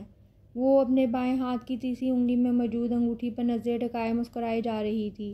جب ارسلان جمال نے اس کے قریب آ کر رکا، وہ انگوٹھی سے نظر اٹھا کر اسے دیکھنے لگی۔ بات سنو، لڑکیاں مجھے دیکھ کر اسپیل باؤنڈ ہو جایا کرتی ہیں، اس لیے خیال رکھنا۔ توبہ، اتنا غرور؟ بابا کہتے ہیں مجھ پر غرور سجتا ہے، وہ اسے یقین دلا رہا تھا۔ صحیح کہتے ہیں، غرور تو سجتا ہے آپ پر۔ بڑے آرام سے مان گئی ہو۔ وہ جواب تو دینا چاہتی تھی، لیکن تبھی زہرہ خاتون نے ان دونوں کو بلا لیا کہ وہ بھی آ کر زمل سے مل لیں۔ تبھی وہ دونوں چلتے ہوئے زمل اور آیان کے دائیں بائیں بیٹھ گئے اور رسم کے مطابق دونوں کو مٹھائی کھلائی۔ تبھی زمل کی نظر اس کے ہاتھ میں موجود انگوٹھی پر گئی۔ دیدم، واؤ کتنی پیاری رنگ ہے۔ اس کی بات پر زہرہ خاتون اور مریم خاتون بھی ان دونوں کی طرف متوجہ ہو گئیں۔ زہرہ خاتون نے بھی آگے بڑھ کر اس کے ہاتھ میں موجود انگوٹھی دیکھی اور سوالیہ نظروں سے دیدم کو دیکھا، جس پر اس نے نظریں جھکا لیں۔ زہرہ خاتون نے ایک نظر ارسلان کو دیکھا، جس نے انہیں آنکھ سے اشارہ کیا، اور زہرہ خاتون نے ایک سرشار سی نظر دیدم پر ڈالی۔ ارسلان نے اس کے ایک ہفتے میں ان سارے خدشات ختم کر دیے تھے اور وہ مطمئن ہو گئی تھیں، جبکہ دیدم کا مال کہیں اور ہی پہنچی ہوئی تھی۔ 7 سال پہلے کی بہت ساری تکلیف، وہ یادوں میں سے ایک اور یاد اس کے ذہن کے دریچوں میں جھلملائی تھی۔ وہ اسے لے کر اپنے دوستوں کی طرف سے دی گئی پارٹی میں لے کر گیا تھا۔ ارسلان جمال نے تو شاید اسے نظر بھر کے بھی نہ دیکھا تھا، اور وہ نہیں جانتی تھی کہ ارسلان جمال کے دوستوں میں سامعہ چودھری بھی شامل ہے۔ یہ نکاح کے بعد اس کی سامعہ چودھری سے پہلی ملاقات تھی۔ ٹرینڈی سے فراک میں دوپٹے سے آزاد، بہترین میک اپ کیے دیدم کمال نے تو سب کو ہی امپریس کر دیا تھا، ماں سوائے ارسلان جمال کے، جبکہ سامعہ چودھری تو اسے دیکھ کر ایک پل کے لیے حیران رہ گئی۔ اس کے سامنے تو کچھ دن پہلے والی ٹین ایجر دیدم کمال تھی، لیکن یہاں تو وہ یکسر بدلی ہوئی لگ رہی تھی، جبکہ دیدم ہی جانتی تھی کہ یہ ڈریسنگ اور میک اپ اس کی ماں کا ہی کمال تھا، اس کی تو اس سب میں 0% بھی دلچسپی نہیں تھی۔ سامیہ چودھری کو مقابلہ سخت ہونے کا امکان صاف نظر آ رہا تھا۔ وہ ایک سائڈ پہ رکھی چیئر پہ بیٹھ گئی، تبھی ارسلان کا دوست رافعہ اس کے پاس آ کر بیٹھا تھا۔ تبھی ایک سائڈ پہ بیٹھے ارسلان کے دوستوں نے سیٹی بجا کر زوم آئینی انداز میں اسے دیکھا تھا۔ دیدم نے مڑ کر ارسلان کی جانب دیکھا تھا، پھر اسے محسوس ہوا ارسلان نے انہیں کچھ کہا ہے یا آنکھوں ہی آنکھوں میں ٹوک دیا ہے۔ اسے ٹھیک طرح سے سمجھ نہیں آئی، لیکن کچھ غلط محسوس ہوا تھا۔ کھانے کے دوران سامیہ چودھری ان کے پاس آ کر بیٹھ گئی۔ کیسی ہو تم؟ جانتی ہو ارسلان تم سے نکاح نہیں کرنا چاہتا تھا، لیکن پھر اپنے بابا کے آگے مجبور ہو گیا تھا، لیکن اس نے مجھے بتایا ہے کہ شاید تم بھی اس شادی سے راضی نہیں ہو، تو میں نے ہی اسے مشورہ دیا تھا کہ وہ تمہیں یہاں لے آئے۔ دیدم ایک لمحے کے لیے اپنی جگہ پر جم سی گئی، اسے سمجھ نہیں آیا تھا کہ اس لمحے کس طرح ری ایکٹ کرنا چاہیے۔ وہ بھی اس حملے سے سنبھلی نہ تھی کہ ارسلان جمال چلتا ہوا اس کے قریب آیا۔ میرے دوست ملنا چاہتے ہیں تم سے، اس کا کہا جملہ کانوں میں گونجا اور اب اسے سامیہ کی آواز آ رہی تھی۔ میں نے ہی ارسلان کو مشورہ دیا تھا کہ وہ تمہیں یہاں لے کر آئے اور فرحان روحان وغیرہ سے ملائے تاکہ تمہیں فیصلہ کرنے میں آسانی ہو اور تم اپنے والدین کو بتا سکو کہ تم ارسلان سے نہیں بلکہ کسی اور سے محبت کرتی ہو۔ اس کا دل جیسے بند سا ہونے لگا، اس کا ایک دم سے ہر چیز سے دل اچاٹ ہو گیا۔ وہ تھکے قدموں سے پلیٹ لیے آگے بڑھی۔ واپسی کے سفر میں وہ بالکل خاموش تھی۔ ارسلان جمال کا چہرہ اپنی کامیابی کے غم میں چمک رہا تھا۔ کیا سوچ رہی ہو؟ کیسے لگے تمہیں میرے دوست؟ کچھ تو بولو۔ وہ ایک نظر اسے دیکھتا اور دوسری نظر سڑک پر ڈالتا تھا، پھر جیسے دیدم کمال کا صبر جواب دے گیا۔ یہ سب کیا تھا؟ اس کے لہجے میں برف سے زیادہ سرد مہری تھی۔ کیا ہوا؟ وہ حیران سا ہوا تھا۔ آپ کی ہمت کیسے ہوئی کہ اپنے دوستوں کے سامنے مجھے پیش کریں؟ آپ کو میری عزت کی پرواہ نہیں ہے تو کم از کم اپنی عزت کی پرواہ کر لیتے۔ آپ کو حق کس نے دیا ہے کہ مجھے اپنے دوستوں کی پارٹی میں بلا کر سوئمبر رچاؤ؟ وہ ایک ایک لفظ ادا کرتے ہوئے جیسے ارسلان جمال کو چبا رہی تھی۔ ارسلان جمال کے چہرے کے تاثرات بدلے تھے۔ کیا بک رہی ہو؟ میں نے کس کے سامنے پیش کیا ہے تمہیں؟ سوئمبر؟ کیا بکواس ہے؟ ایسا تو کبھی سوچا بھی نہیں میں نے، اور یہ سوئمبر ہوتا کیا ہے؟ وہ نہایت برا مان کر بولا تھا۔ یہ بات تو آپ اپنی کزن سامیہ چودھری سے پوچھیں، وہ بھی اسی کے انداز میں بولی۔ اس کو انوالو کرنے کی ضرورت نہیں، اپنا معاملہ اپنی ذات تک محدود رکھو، ارسلان جمال نے گھرا کر کہا۔ دیدم کے چہرے پر استہزائیہ مسکراہٹ چمکی۔ کیوں برا لگ رہا ہے نا؟ ایسا ہی مجھے بھی برا لگا ہے۔ افسوس ہو رہا ہے کہ میں کیوں آئی آپ جیسے شخص کی زندگی میں۔ مجھے نفرت ہو رہی ہے خود سے۔ یہ بات تو پہلے سوچنی چاہیے تھی، میں کوئی زبردستی اغوا کر کے نہیں لایا تمہیں۔ دیدم کمال نے افسردگی سے اسے دیکھا اور پھر ان دونوں میں کوئی بات نہیں ہوئی تھی۔ اس کے بعد وہ امریکہ جانے سے ایک دن پہلے اس کے پاس آیا تھا۔ زمل اس کا کندھا ہلا کر کچھ کہہ رہی تھی۔ دیدم نے چونک کر اس کی طرف دیکھا۔ یار دیدم، مانا کہ تمہارے ارسلان جمال بہت خوبصورت ہیں، لیکن یہ تم بھری محفل میں انہیں اتنا بے خود ہو کر نہ دیکھو کہ تمہیں اپنے آس پاس کا ہی ہوش نہ رہے۔ جبکہ ارسلان جمال بظاہر تو ریان سے باتیں کر رہا تھا، لیکن اس کا سارا دھیان سامنے بیٹھی دیدم جمال پر تھا، جو ٹکٹکی باندھے اسے دیکھ رہی تھی۔ آج وہ واپس جا رہا تھا۔ وہ پیکنگ کر رہا تھا جب وہ دستک دے کر وہ روم میں داخل ہوئی۔ اسے دیکھ کر اس کے تیزی سے چلتے ہاتھ رک گئے۔ وہ دونوں ہاتھ سینے پر باندھ کر اس حسن کی مورت کو دیکھنے لگا۔ وہ کنفیوز سی انگلیاں مروڑ رہی تھی۔ کچھ کہنا ہے تمہیں؟ ارسلان جمال نے اس کی مشکل آسان کی۔ اس نے اس بات میں سر ہلایا اور رنگ اتار کر اس کے سامنے ٹیبل پر رکھ دی۔ میں آپ سے یہ نہیں لے سکتی۔ وہ خاموشی سے اسے دیکھنے لگا۔ وجہ پوچھ سکتا ہوں؟ نہیں، وہ تیزی سے بولی۔ میں اس کا کیا مطلب سمجھوں؟ وہ خاموشی سے پلٹ گئی جب اسے پیچھے سے اس کی آواز آئی۔ پھانسی کی سزا پانے والے کو اپنا قصور بھی تو معلوم ہونا چاہیے۔ وہ بہت اعتماد سے پلٹی تھی۔ محبت کے بغیر تو زندگی گزر سکتی ہے، لیکن عزت کے بغیر انسان نہیں جی سکتا۔ اور تمہیں لگتا ہے میں تمہاری عزت نہیں کرتا؟ آگے آپ سمجھدار ہیں، میں کچھ نہیں کہنا چاہتی۔ شادی کرنا مشکل نہیں ہوتا، اسے نبھانا مشکل ہوتا ہے۔ وہ اپنی کہہ کر رکی نہیں اور اپنے کمرے میں چلی آئی، اور پھر زہرا خاتون نے اس کے کمرے کے کئی چکر لگائے، لیکن وہ خاموشی سے آنسو بہاتی رہی لیکن باہر نہیں آئی۔ ارسلان نے جاتے جاتے زہرا خاتون اور کمال احسن کو بتا دیا کہ وہ اب رخصتی چاہتا ہے۔ دیدم کمال سے دستبردار ہونا اس کے بس میں نہیں تھا۔ ریان کے ساتھ گاڑی میں بیٹھتے ہوئے بھی اس نے ایک آخری نظر مین ڈور پر ڈالی کہ کاش وہ اسے جانے سے پہلے ایک آخری بار دیکھ لے۔ وہ چلا گیا تھا اور دیدم کمال کا سکون بھی اپنے ساتھ لے گیا تھا۔ اس نے ذوحان سکندر کے ہاتھ سے جاب چھوڑ دی تھی۔ یہ جانے بغیر کہ ذوحان سکندر ترکی چھوڑ کر امریکہ شفٹ ہو چکا ہے۔ اس نے ایئرپورٹ پر سے ایک آخری بار دیدم کمال کو کال کی تھی، لیکن اس نے کال ریسیو نہیں کی۔ وہ اس ایک میسیج کو کئی بار پڑھ چکی تھی۔ مختصر الفاظ میں اپنی صفائی پیش کی گئی تھی۔ وہ الفاظ اس پر کسی جادو کی طرح اثر کر رہے تھے۔ وہ دل اور انا کی جنگ میں فیصلہ ہی نہیں کر پا رہی تھی۔ اس نے ایک بار پھر میسیج کو آنکھوں کے ذریعے دل میں اتارا۔ دیدم ارسلان جمال، تم میری سانسوں میں بستی ہو، میں تمہارے بغیر جینے کا تصور بھی نہیں کر سکتا، لیکن مجھے لگ رہا ہے تم ابھی بھی ماضی میں جی رہی ہو۔ میرے اور سامیہ کے درمیان کبھی بھی کچھ بھی نہیں تھا۔ ہاں، مجھے ایک کزن کی حیثیت سے وہ مجھے پسند تھی۔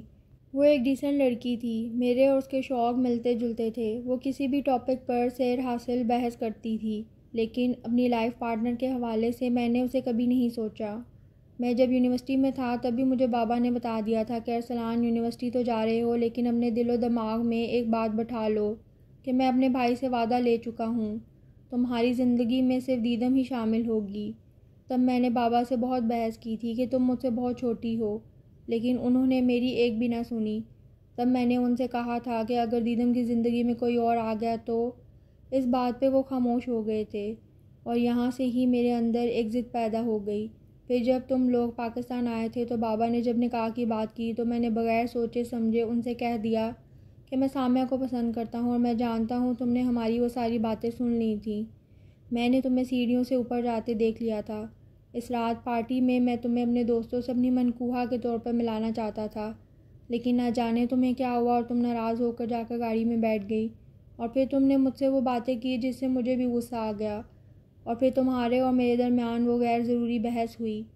میں نے جانے سے پہلے تمہیں اسی لیے کہا تھا کہ میں تمہیں آزاد کر دوں گا، کیونکہ مجھے لگا شاید تم کسی کو پسند کرتی ہو۔ پھر میرا واپس پاکستان جانے کو دل نہیں کرتا تھا۔ میں نے تم سے رابطہ اس لیے نہیں کیا کہ کہیں تم مجھ سے آزادی کا پروانہ نہ مانگ لو۔ پھر پورے 7 سال کے بعد آج سے 1 ہفتے پہلے میں نے تمہیں دیکھا تو مجھے لگا اب تو میں تمہارے چاہنے پر بھی تمہیں نہیں چھوڑ سکتا، اس لیے میں پاکستان جا رہا ہوں ماں اور بابا سے رخصتی کی بات کرنے۔ میں نے چاچو اور چاچی سے بھی بات کر لی ہے۔ میں اس وقت ایئرپورٹ سے تمہیں میسیج کر رہا ہوں۔ اب ملاقات رخصتی کے بعد ہی ہوگی۔ دیدم کمال کو لگ رہا تھا وہ کسی بوجھ سے آزاد ہو گئی تھی۔ اس نے سکون سے آنکھیں موند لیں۔ وہ لوگ اس وقت اسلام آباد ایئرپورٹ کے پارکنگ ایریا کی طرف بڑھ رہے تھے۔ انہیں لینے جمال صاحب ڈرائیور کے ساتھ خود آئے تھے۔ دیدم کو دیکھ کر وہ بھی دنگ رہ گئے۔ بلیک کلر کے قمیض شلوار پر بلیک کلر حجاب لیے وہ انہیں سنجیدہ سی انہیں پہلے سے بھی پیاری لگی تھی۔ ارے ہماری بیٹی تو اور پیاری ہو گئی ہے۔ ان کی بات پر ریان آنکھیں پھاڑ کر دیدم کو دیکھنے لگا۔ تایا ابو، ہمیں تو ویسی کی ویسی چڑیل ہی نظر آ رہی ہے، یہ آپ کو کہاں سے پیاری لگ رہی ہے؟ اس کی بات پر دیدم نے اپنی بڑی بڑی آنکھیں چھوٹی کر کے دانت پیستے ہوئے ریان کو دیکھا، جس کے چہرے پہ شرارت کھیل رہی تھی۔ ریان بھیا، آپ عظیم سلمان پر فوکس کریں، یہ تو آپ کی صحبت میں مونسٹر بنتی جا رہی ہے۔ کیا مطلب میری صحبت میں؟ وہ برا مانتے ہوئے بولا۔ بس وہ کہتے ہیں نا جیسی روح ویسے فرشتے، اور پھر ان سب کی نوک جھوک میں پتہ ہی نہیں چلا کب وہ لوگ گھر پہنچ گئے۔ تائی بس لیے دیے سے انداز میں ملی تھیں، اور پھر سر درد کا بہانہ بنا کر وہاں سے چل دیں۔ وہ لوگ کھانا کھا کر لاؤنج میں بیٹھے تھے جب جمال صاحب کے سیل فون پر ارسلان جمال کی کال آئی تھی۔ وہ ایک اہم میٹنگ کے لیے دبئی گیا ہوا تھا۔ دیدم کمال کا ہر عضو سماعت بن گیا۔ اس نے سب سے بات کی تھی۔ وہ انتظار کرتی رہ گئی کہ وہ اس سے بات کرے گا۔ اس نے کسی سے بھی اس کے بارے میں نہیں پوچھا تھا۔ وہ اس سے ناراض تھا، اور دیدم کمال کی آنکھوں میں آنسو چمکنے لگے۔ وہ باہر صحن میں نکل آئی۔ آسمان پر چاند اپنی آب و تاب سے چمک رہا تھا۔ اسلام آباد کی ٹھنڈک کو اس نے لمبے لمبے سانس لے کر اپنے اندر اتارا۔ اسے یہاں کی راتیں بہت اچھی لگتی تھیں۔ اس نے اپنی شال اچھی طرح سے اپنے گرد لپیٹی اور دونوں بازو سینے پر باندھ لیے۔ تبھی اس کے کوٹ کے اندرونی پاکٹ میں موجود اس کا موبائل تھر تھر آیا۔ اس نے ٹٹول کا موبائل نکالا۔ سامنے موجود نمبر دیکھ کر اس کی آنکھیں چمکیں۔ اس نے دھڑکتے دل کے ساتھ کال ریسیو کر کے موبائل کان سے لگایا۔ اس نے دھیمی سی آواز میں سلام کیا۔ دوسری طرف موجود شخص کی سانسوں کی آواز آ رہی تھی۔ تھوڑی دیر کے بعد اس کی گمبھیر آواز گونجی۔ کیسی ہو؟ ٹھیک ہوں، آپ کیسے ہیں؟ میں بالکل بھی ٹھیک نہیں ہوں۔ کیوں، کیا ہوا ہے؟ تمہارے بغیر میں ٹھیک کیسے ہو سکتا ہوں؟ اس کی بات پر دیدم کمال کے گال دہک اٹھے۔ وہ خاموش ہو گئی۔ دیدم، ماؤتھ پیس سے اس کی آواز سرگوشی میں ڈھلی ہوئی ابھری تھی۔ تم مجھے سن رہی ہو؟ جی، اس نے یک لفظی میں جواب دیا۔ دیدم میرا انتظار کرنا، میں جلدی لوٹ کر آؤں گا۔ ٹھیک 1 ہفتے کے بعد آج ہی کے دن تم میرے روبرو ہوگی۔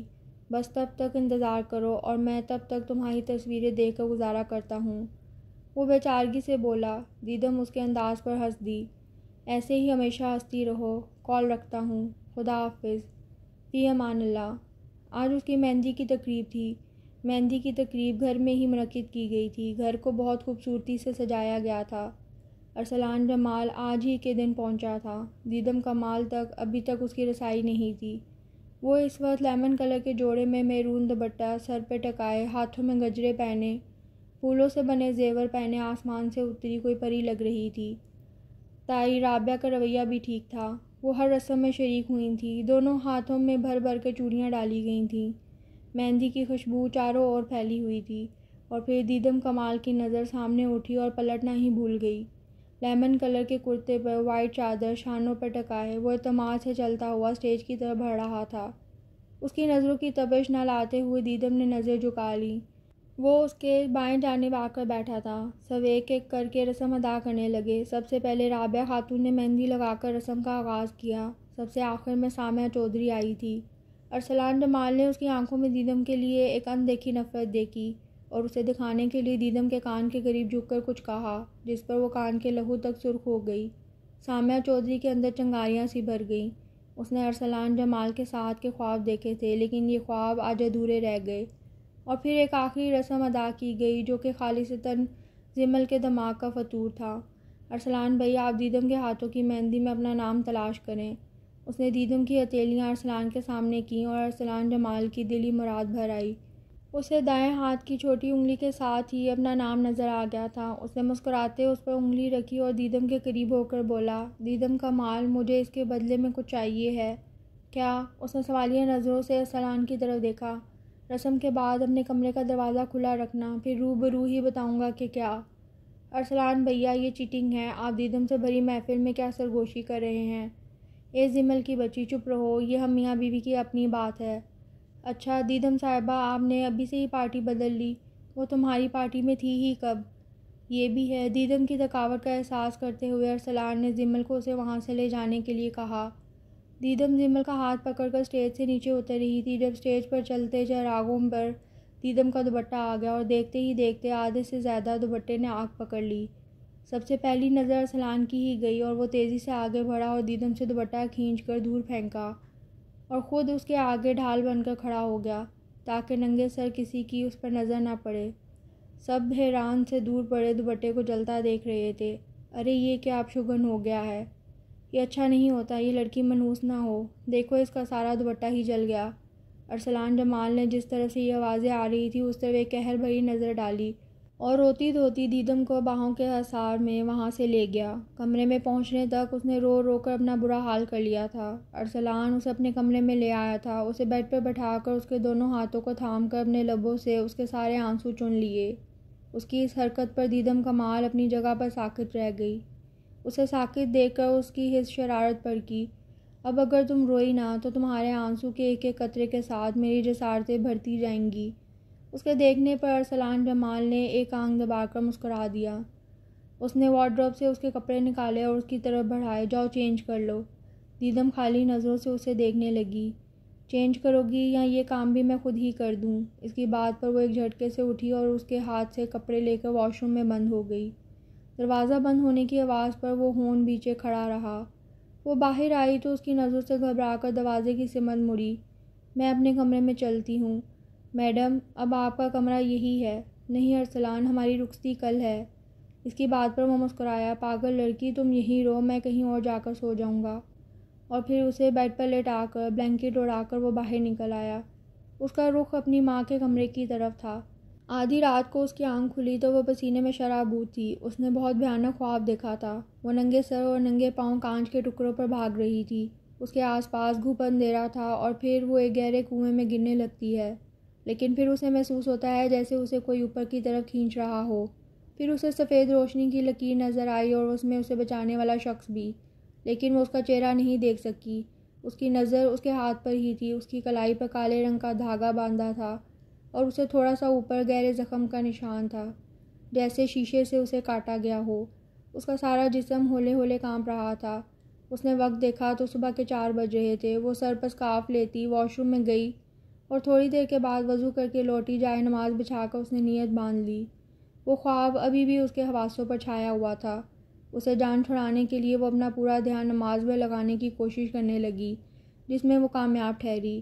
نماز کے بعد اس نے دعا کے لیے ہاتھ اٹھائے تو بس خالی دماغ سے کافی دیر ہتھیلیوں کو گھورنے کے بعد منہ پر ہاتھ پھیرتے ہوئے اٹھ گئی۔ اس کمرے میں یہ اس کی پہلی رات تھی۔ اس نے ڈریسنگ سے ارسلان جمال کا پرفیوم اٹھایا اور ناک کے قریب لے جا کر اسے سونگھا۔ تبھی کھٹکے کی آواز پر اس نے پیچھے مڑ کر دیکھا، جہاں ارسلان جمال کوٹ کندھے پر ڈالے چلا آیا۔ آپ اتنی جلدی اٹھ گئے؟ پتہ نہیں، بس نیند ہی نہیں آئی، بس بار بار تمہارا ہی خیال آ رہا تھا، وہ اس کے قریب ہوتے ہوئے بولا۔ اس کے ہاتھ سے پرفیوم لے کر خود پر چھڑکا اور دیدم کو کلائی سے پکڑ کر کھینچا تو وہ اس کے سینے سے آ لگی۔ یہ خوشبو یہاں سے محسوس کرو دیدم جمال۔ وہ شرم و حیا سے سر بھی نہ اٹھا سکی۔ ارسلان جمال نے اس کے گرد اپنی باہوں کا حصار سخت کیا۔ دیدم کو اس کی دھڑکنوں کی شور بھی سنائی دے رہا تھا۔ تبھی دروازے پر دستک ہوئی تو ارسلان جمال نے جھنجھلا کر دروازے کی سمت دیکھا اور نرمی سے اسے خود سے الگ کرتا ہوا واش روم کی طرف بڑھ گیا۔ اپنی دھڑکنوں کو سنبھالتی دیدم نے دروازہ کھولا تو سامنے ہی زہرہ خاتون کھڑی تھی۔ وہ دیدم کو دیکھ کر مسکرائی، لیکن دیدم کو محسوس ہوا جیسے وہ کچھ پریشان ہو۔ وہ کافی دیر اس کے ساتھ بیٹھی رہی۔ دیدم کا سارا دھیان واش روم کے دروازے کی طرف تھا کہ یہ نہ ہو ارسلان جمال نکل آئے اور نہ جانے اس کی ماں کیا سمجھے۔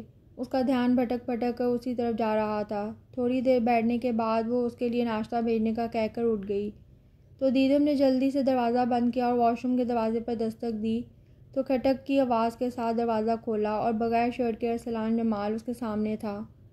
دیدم رخ موڑ کر کھڑی ہو گئی تو ارسلان نے مسکرا کر وارڈروب میں سے شرٹ نکال کر پہنی اور اس کے قریب آ کر سر کو دائیں بائیں حرکت دی، جس سے پانی کے چھینٹے اڑ کر دیدم کے چہرے پر پڑے۔ اس نے جھک کر اس کے گال پر اپنے لب رکھے اور ایک گہری نظر اس پر ڈالتا ہوا بیرونی دروازے کی طرف بڑھ گیا۔ دیدم اپنے گال پر ہاتھ رکھے وہیں بیٹھتی چلی گئی۔ آج رخصتی شہر کے ایک بہترین ہوٹل میں تھی۔ 10 بجے کے قریب وہ زمل کے ساتھ پارلر چلی گئی۔ 2 گھنٹے مسلسل ایک ہی پوزیشن میں بیٹھنے کے بعد کہیں جا کر اس کی تیاری مکمل ہوئی۔ نفیس سے کام والا گولڈن کلر کا لہنگا پہنے وہ کل سے بھی زیادہ خوبصورت لگ رہی تھی۔ تبھی اس کے موبائل پر ارسلان کی کال آئی تھی۔ اس نے ریسیو کی تو اس نے بتایا کہ وہ کمال صاحب اور زہرہ خاتون ہال کے لیے نکل آئے تھے۔ اس کی بات ابھی جاری تھی جب دیدم کو ایک زوردار دھماکے کی آواز آئی اور کال کٹ گئی۔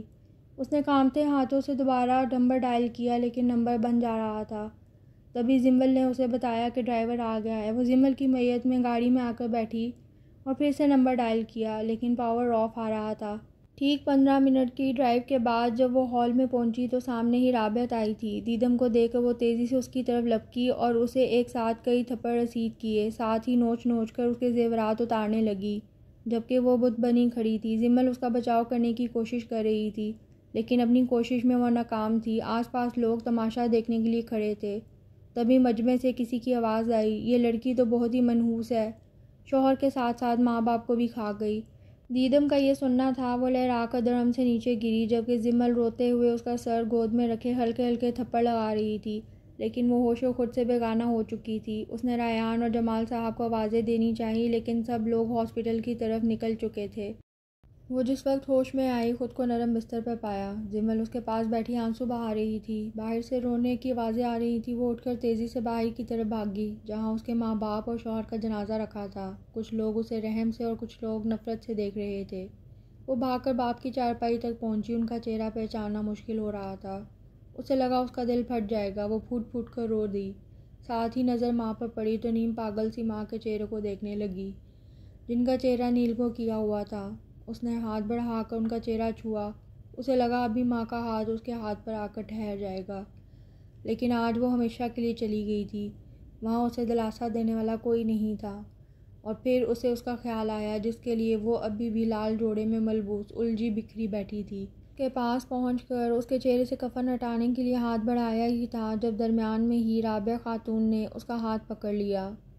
تائی امی، بس ایک بار، پلیز، بس آخری بار اس کا چہرہ دیکھنے دے۔ انہوں نے آگے بڑھ کر اسے دھکا دے کر پیچھے کیا اور اس کے آگے ہاتھ جوڑ دیے۔ وہ مر چکا ہے، اب تو اس کا پیچھا چھوڑ دو۔ اور وہ مرے قدموں سے ماں اور باپ کی چارپائی کے درمیان میں زمین پر بیٹھ گئی۔ جمل نے وائٹ چادر لا کر اس کے سر پر ڈال دی اور اس کے پاس بیٹھ کر آنسو بہانے لگی، جبکہ دیدم بت بنی بس ماں اور باپ کے چہرے کو دیکھ رہی تھی۔ جب جنازہ اٹھانے کا وقت آیا تو اس نے ماں باپ کے چہرے کا بوسہ لیا اور ایک امید سے رابعہ خاتون کی طرف دیکھا، لیکن بیٹے کی لاش دیکھ کر ان کے دل میں دیدم کے لیے نفرت میں اور ہی اضافہ ہوتا تھا۔ رابعہ خاتون بیٹے کی لاش کے ساتھ لپٹ گئی۔ بہت سی عورتوں نے مل کر انہیں تھام رکھا تھا، تبھی ان کی نظر دیدم پر پڑی جو پاگلوں کی طرح زمین پر بیٹھی آڑی ترچھی لکیریں کھینچ رہی تھی۔ وہ تیزی سے دیدم کی جانب لپکیں اور تھوڑی ہی دیر میں سب کے بچ بچاؤ کرانے کے باوجود اسے دھنک کر رکھ دیا اور وہ بھی مٹی کی بت بنی مار کھاتی رہی۔ تب مریم خاتون ان کے بیچ میں آئی اور جمل کو دیدم کو اندر لے کر جانے کو کہا۔ وہ اسے سہارا دے کر اندر لے کر گئی۔ مار کھانے کی وجہ سے اس کی چال میں لنگڑاہٹ تھی۔ جمل نے اسے روتے ہوئے بیڈ پر بٹھایا اور ساتھ رابعہ بیگم کو کوسنے لگی۔ تبھی وہ کھوئی کھوئی سی بولی، انہیں کیوں کچھ کہہ رہی ہو جمل؟ وہ ٹھیک ہی تو کہہ رہی ہیں، ان کا جوان خوبصورت بیٹا ان کے بڑھاپے کا سہارا چھن گیا میری نحوست کی وجہ سے۔ میں تو ایسی منحوس ہوں جو اپنے ماں باپ کو کھا گئی۔ جمل کو اس کی دماغی حالت پر شبہ ہوا۔ اس نے وارڈروب سے ایک سادہ سا سوٹ نکال کر اس کی طرف بڑھایا اور اسے پکڑ کر واش روم میں لے کر گئی۔ وہ چینج کر کے واپس آئی تو اسے نیند کی گولی دے کر لٹا دیا اور جب تک وہ سوتی اس کے پاس بیٹھ کر اس کا سر دباتی رہی۔ اس کی آنکھ اگلی صبح دن چڑھے کھلی۔ وہ کافی دیر آنکھیں موندے بیڈ پر پڑی رہی۔ تبھی دروازہ کھلنے کی آواز پر اس نے آنکھیں کھول کر دیکھا تو جمل ہاتھ میں ناشتے کی ٹرے لیے اندر داخل ہوئی۔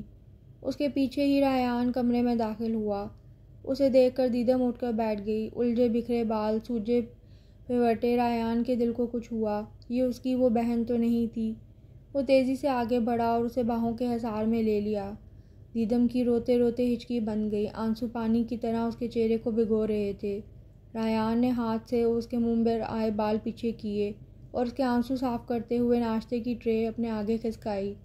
چلو جاؤ فریش ہو کر آؤ، پھر دونوں بہن بھائی ناشتہ کرتے ہیں۔ اس نے روتے ہوئے نفی میں سر ہلایا۔ تم میری پیاری بہن ہو، چلو اٹھو، اگر تم نہیں کھاؤ گی تو میں بھی نہیں کھاؤں گا۔ وہ خاموشی سے اٹھ گئی۔ سوئم کے بعد ریان نے اپنی اور اس کی سیٹ بک کروا دی، لیکن وہ جانے سے انکاری تھی۔ نہیں بھیا، میں یہاں سے نہیں جاؤں گی، یہ میرے شوہر کا گھر ہے، میں یہیں رہوں گی۔ دیکھو دیدم، ضد نہ کرو، تم جانتی ہو ممانی تمہیں ایک پل بھی برداشت نہیں کر سکتی، تم بیجا ضد نہ کرو۔ جمل غصے سے بول رہی تھی۔ جمل، میں ان کی خدمت کروں گی، میں ان کے دل میں اپنی جگہ بنا لوں گی۔ میں اپنی عدت یہیں پوری کرنا چاہتی ہوں اور اس کے بعد بھی میں یہیں رہنا چاہتی ہوں۔ جمل غصے سے اس کی طرف مڑی، لیکن اس سے پہلے ہی ریان نے اسے چپ کروا دیا۔ اوکے، تمہارا جب تک دل کرتا ہے تم رہ لو، لیکن جب تمہارا آنے کا دل چاہے بس مجھے ایک کال کر لینا۔ اس نے اس بات میں سر ہلایا اور نظریں جھکا لیں، اور پھر وہ لوگ چلے گئے۔ جمال تایا کا اس کے ساتھ رویہ بہت اچھا تھا۔ وہ اس کے نہ جانے کا سن کر بہت خوش ہوئے تھے۔ رابعہ تائی اسے ایک آنکھ بھی نہیں دیکھنا چاہتی تھی۔ وہ ان کے سامنے کم ہی آتی تھی۔ اس نے ہنسنا بولنا چھوڑ دیا تھا۔ گھر کے زیادہ تر کام اس نے اپنے ذمے لے لیے تھے۔ ماں بابا آ کر دیکھیں، آپ کی بیٹی نے سب کچھ کرنا سیکھ لیا ہے، لیکن یہ سب دیکھنے کے لیے آپ نہیں ہیں۔ وہ ارسلان کے کمرے میں ہی شفٹ ہو گئی تھی۔ وہ آج بھی اس کا پرفیوم اٹھا کر اس کی خوشبو کو محسوس کرتی تھی۔ وقت کا نام ہے گزرنا اور گزر ہی جاتا ہے، لیکن دیدم کمال کے لیے وقت بس ایک جگہ پر رک گیا تھا۔ اسے اسلام آباد میں رہتے ہوئے پورا 1 سال گزر چکا تھا۔ وہ اب پہلے سے بھی زیادہ خاموش ہو گئی تھی۔ رابعہ بیگم اور دیدم کے تعلقات میں موجود برف بھی پگھلنا شروع ہو گئی تھی۔ آج سامیہ چودھری کی مہندی تھی۔ جمال صاحب اور رابعہ بیگم دونوں گئے تھے۔ دیدم ان کے بہت اصرار کے بعد بھی نہیں گئی۔ شادی والے دن جمال صاحب کی ناراضگی کی وجہ سے وہ چلی آئی۔ بلیک کلر کے کپڑوں پر بلیک بڑی سی چادر رکھے اور ایک الگ تھلگ کونے میں بیٹھ گئی۔ اسے آج بھی لوگوں کی باتوں سے ڈر لگتا تھا اور پھر اسے خود سے نفرت ہونے لگتی ہے۔ وہ لوگوں کا سامنا کرنے سے گھبرا کر کہیں جاتی ہی نہیں تھی۔ پھر بھی کسی نہ کسی کی نظر اس پر پڑ ہی جاتی اور ان کی باتیں اس کا دل چھلنی کر جاتی۔ اس وقت بھی اس کے قریب بیٹھی عورتوں کی باتیں سن کر وہ دل برداشتہ ہو کر باہر کی طرف بھاگی تاکہ وہ جمال صاحب کو بتا کر گھر جا سکے۔ تیزی سے نکلتے ہوئے اس کی کسی کے ساتھ زوردار ٹکر ہوئی۔ وہ اپنے حواسوں میں نہیں تھی۔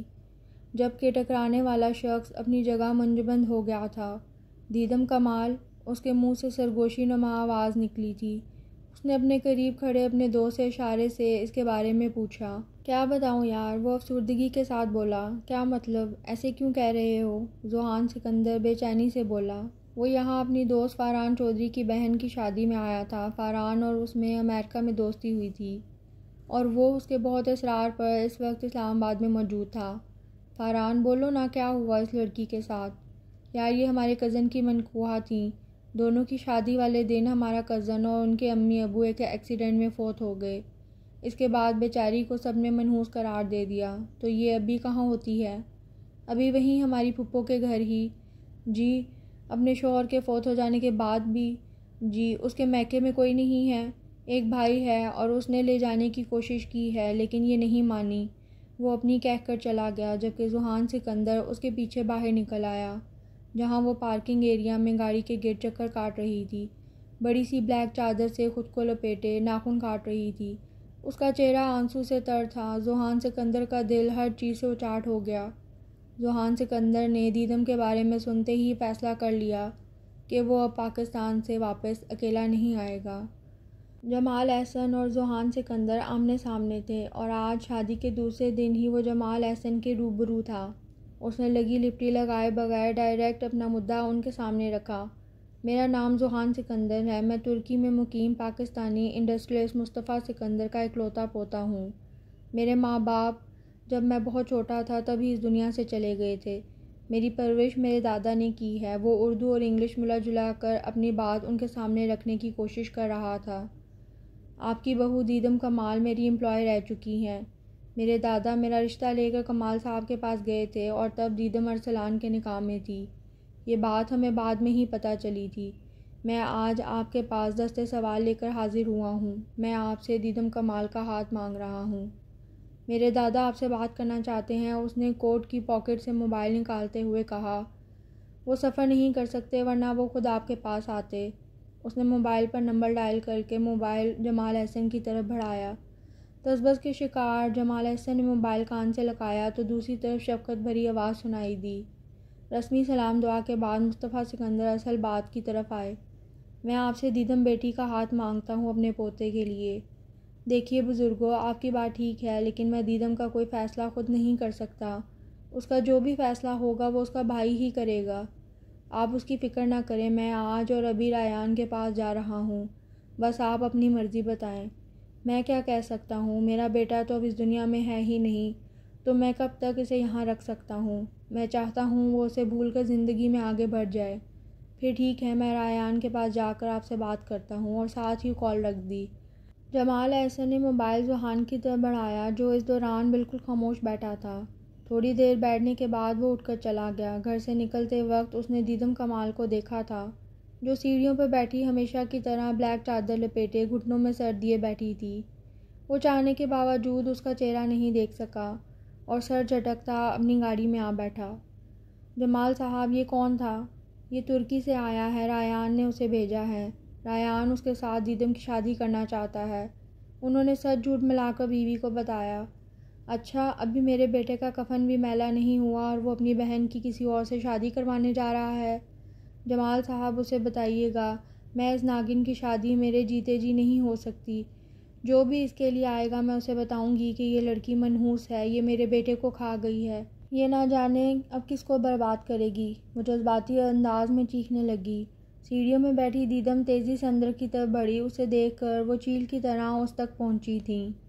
ذوحان نے گاڑی سٹارٹ کی اور نکلنے سے پہلے ایک نظر پھر دیدم کی طرف دیکھا جو بھاگتی ہوئی اندر کی طرف جا رہی تھی۔ ذوحان بھی گاڑی سے نکلا اور اندر سے آتی چیخوں پر وہ بھی تیزی سے اندر کی طرف بڑھا۔ اس نے دیکھا ایک خاتون تیزی سے اسے مارنے کے لیے اس کی طرف بڑھ رہی تھیں۔ ذوحان پھرتی سے اس کے آگے جا کر کھڑا ہو گیا اور وہ اس کے چوڑے وجود کے پیچھے چھپ گئی۔ وہ عورت ذوحان کو سامنے دیکھ کر ٹھٹک کر رک گئیں۔ تم اس لڑکی سے شادی کرنا چاہتے ہو؟ یہ منحوس ہے، کھا جائے گی تمہیں بھی اور تمہارے خاندان کو بھی۔ اسے اپنے سامنے کھڑی خاتون پر ترس آیا جو بیٹے کے غم میں نیم پاگل ہو گئی تھیں۔ اس نے آگے بڑھ کر انہیں باہوں کے حصار میں لے لیا اور وہ عجیب سے احساس سے اسے دیکھنے لگیں۔ وہ انہیں لیے ویسے ہی سامنے پڑے صوفے پر بٹھا دیا اور خود پنجوں کے بل ان کے پاؤں کے پاس بیٹھ گیا۔ آپ جانتی ہیں جب ہم پیدا ہوتے ہیں نا تو ہمارا اس دنیا سے جانے کا دن بھی لوح محفوظ میں لکھ دیا جاتا ہے۔ زندگی شروع ہوتے ہی موت ہمارے تعاقب میں چل پڑتی ہے۔ آپ کا بیٹا بہت اچھا انسان تھا، اس کی زندگی اتنی ہی تھی۔ آپ کا دکھ بہت بڑا ہے، لیکن اللہ اپنے بندوں کو ان کی سب سے پیاری چیز لے کر آزماتا ہے، اور جو صبر کرتا ہے اس کے ہاں اس کے لیے بڑا اجر ہے۔ وہ دھیمے لہجے میں انہیں سمجھا رہا تھا اور اس کی باتیں ان پر کسی سحر کی طرح اثر کر رہی تھیں۔ وہ یک ٹک اسے دیکھ رہی تھیں۔ تمہارا کیا نام ہے؟ وہ بولیں تو وہ پرسکون لگ رہی تھیں۔ ذوحان سکندر۔ تم میرے ارسلان جیسے ہو۔ وہ پھیکا سا مسکرا دیا اور نفی میں سر ہلایا۔ نہیں، وہ بہت خوش نصیب تھا، اس کے پاس ماں باپ تھے، اور دیدم کمال جیسی لڑکی اسے محبت کرتی تھی۔ آخری بات وہ بس سوچ ہی سکا۔ تبھی اسے خیال آیا جس کے لیے وہ یہاں آیا تھا، لیکن وہ کہیں نہیں تھی۔ اس نے جمال صاحب اور رابعہ خاتون سے اجازت چاہی اور سست قدموں سے باہر نکل آیا۔ نہ جانے یہاں وہ کب سے یہ سب سہتی رہی ہے، اور میں اس کے وجود سے اتنا بے خبر کیوں ہو گیا کہ ایک بار بھی اس کی کوئی خیر خبر بھی نہیں لی۔ اور پھر آنن فانن سب کچھ طے پا گیا۔ ریان اور زمل بھی پاکستان پہنچ آئے تھے۔ دیدم کے انکار کو کوئی اہمیت ہی نہیں دی گئی۔ نکاح نامے پر دستخط کرنے کے بعد وہ پھوٹ پھوٹ کر رو دی۔ دلہن بنے وہ ارسلان کی تصویر کے سامنے کھڑی تھی۔ اس کا اپنا عکس تصویر میں نمایاں تھا۔ دیکھ لو، میں آج پھر دلہن بنی ہوں، کسی اور کے نام کی مہندی لگائی ہے۔ میں تو صرف تمہارے نام کے سہارے زندہ رہنا چاہتی تھی، لیکن یہ دنیا جو ہے نا، یہ اکیلی عورت کو جینے نہیں دیتی۔ میری بھی نہیں سنی گئی۔ مجھے آج سولی پلٹ کھا دیا گیا۔ میں لوگوں سے چھپنا چاہتی ہوں، ان کی نظروں کا سامنا کرنے کی مجھ میں ہمت نہیں ہے۔ تبھی کھٹکے کی آواز پر اس نے مڑ کر دیکھا، سامنے رابعہ بیگم کھڑی تھیں۔ مجھے معاف کر دو دیدم، میں تو بیٹے کے دکھ میں اس کی کئی باتیں بھی بھول گئی۔ مہندی کی رات کو وہ میرے کمرے میں ہی سویا تھا، اور اس نے مجھ سے وعدہ لیا تھا کہ اگر اسے کچھ ہو گیا تو میں تمہیں کبھی مورے الزام نہ ٹھہراؤں گی۔ اس نے کہا تھا آپ دونوں ایک دوسرے کا خیال رکھنا، لیکن اس کا بے جان وجود دیکھ کر میں سب بھول گئی۔ مجھے کچھ بھی نہیں یاد رہا، مجھے معاف کر دو۔ انہوں نے آگے بڑھ کر اسے گلے لگا لیا اور پھر دونوں مل کر خوب روئیں۔ دونوں کو لگ رہا تھا وہ آج ہی ان سے جدا ہوا ہے۔ اور پھر ایان اور جمال احسن کمرے میں داخل ہوئے۔ چلے، رخصتی کا وقت ہوا چاہتا ہے۔ دیدم کمال نے ایک آخری نظر اس کمرے پر ڈالی۔ زمل نے وائٹ کلر کی چادر اس کے سر پر ڈال دی اور وہ باہر کی طرف چل دی۔ گاڑی کے پاس پہنچ کر جمال صاحب اور ایان کے گلے لگ کر خوب روئی۔ رابعہ بیگم اسے رخصت کرنے کے لیے باہر نہیں آئی تھیں۔ زمل نے اسے پکڑ کر گاڑی میں بٹھایا۔ بلیک کلر کی قمیض شلوار میں ملبوس ذوحان سکندر سب سے مل کر ڈرائیونگ سیٹ پر بیٹھ گیا۔ گاڑی میں بالکل خاموشی تھی۔ دیدم کمال نے اس کی طرف دیکھنا بھی گوارا نہ کیا تھا، جبکہ ذوحان سکندر کی بے چین نظریں بار بار اس کے سراپے سے الجھ کر واپس آ جاتیں۔ اس نے اپنا چہرہ چادر میں چھپا رکھا تھا، لیکن وہ خوش تھا، بہت خوش۔ وہ آج اس کی زندگی میں شامل ہو گئی تھی۔ ذوحان سکندر لڑکیوں کا چام، اس کی یونیورسٹی کی ساری لڑکیاں اس پر مرتی تھیں، اور اس کا دل اس لڑکی پر آیا تھا جو کسی اور کی محبت میں مبتلا تھی، لیکن وہ پھر بھی خوش تھا۔ اسے یقین تھا کہ ایک دن وہ اسے اس سے بھی زیادہ چاہے گی۔ وہ اسے لے کر سیدھا ہوٹل آیا تھا۔ وہ کمرے میں داخل ہو کر بیڈ کے کنارے پر ٹک گئی۔ ذوحان سکندر اسے دیکھتا ہوا ایک سائڈ پر پڑے صوفے پر بیٹھ گیا۔ اس نے ایک سگریٹ سلگایا اور فضا میں سگریٹ کا دھواں چھوڑتے ہوئے گہری نظروں سے اسے دیکھنے لگا، جس نے ابھی تک سر بھی اوپر نہیں اٹھایا تھا۔ اس نے سگریٹ ایش ٹرے میں مسلا اور آ کر اس کے برابر بیٹھ گیا۔ اس کے بیٹھنے پر وہ کھسک کر اسے فاصلے بنا گئی۔ ذوحان سکندر اس بات سے بے خبر نہیں تھا۔ اس کی نظریں سفید چادر سے نظر آتے اس کے مہندی سے رچے ہاتھوں پر ٹھہر گئی۔ جاؤ چینج کر کے سو جاؤ۔ اس کی بات پر اس نے سر اٹھا کر ذوحان سکندر کی طرف دیکھا، جس سے اس کا نقاب کھل گیا تھا، اور اس کے ساتھ ہی ذوحان سکندر کے دل نے ایک بیٹ مس کی تھی۔ وہ بہت حسین تھی، لیکن دلہن بن کر اس پر بہت ہی روپ آیا تھا۔ ذوحان سکندر کی نظروں نے پلٹنے سے انکار کر دیا۔ اس کی نظروں سے گھبرا کر وہ جلدی سے اٹھی اور بیگ سے کپڑے نکالنے لگی۔ اس کے ہاتھوں میں کپ کپاہٹ واضح تھی۔ کپڑے نکال کر وہ تیزی سے واش روم میں گھس گئی۔ وہ واپس آئی تو سفید رنگ کے کپڑوں میں ملبوس تھی۔ منہ دھو کر بھی منہ پر میک اپ کے مٹے مٹے نشان تھے جو اسے اور خوبصورت دکھا رہے تھے۔ وہ بیڈ کی دوسری سائڈ پر جا کر لحاف تان کر لیٹ گئی۔ ذوحان سکندر چپکے سے کمرے سے نکل آیا اور بے مقصد سڑکیں ناپنے لگا۔ ایسے حسن دیکھنے کے بعد کس کمبخت کو نیند آ سکتی ہے؟ یہ سوچ آتے ہی اس کے لب آپ ہی آپ مسکراہٹ میں ڈھلے۔ تم کیا جانو دیدم کمال، ذوحان سکندر نے تمہیں کتنا چاہا ہے۔ جس دن اس چاہت کی آنچ تم تک پہنچ گئی نا، تم خود کو بھی بھول جاؤ گی۔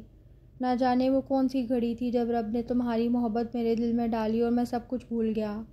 اپنی سوچوں میں ڈوبے سے دور کہیں مؤذن کی آواز آئی اور اس نے اللہ کا شکر ادا کرنے کے لیے قدم مسجد کی طرف بڑھا دیے۔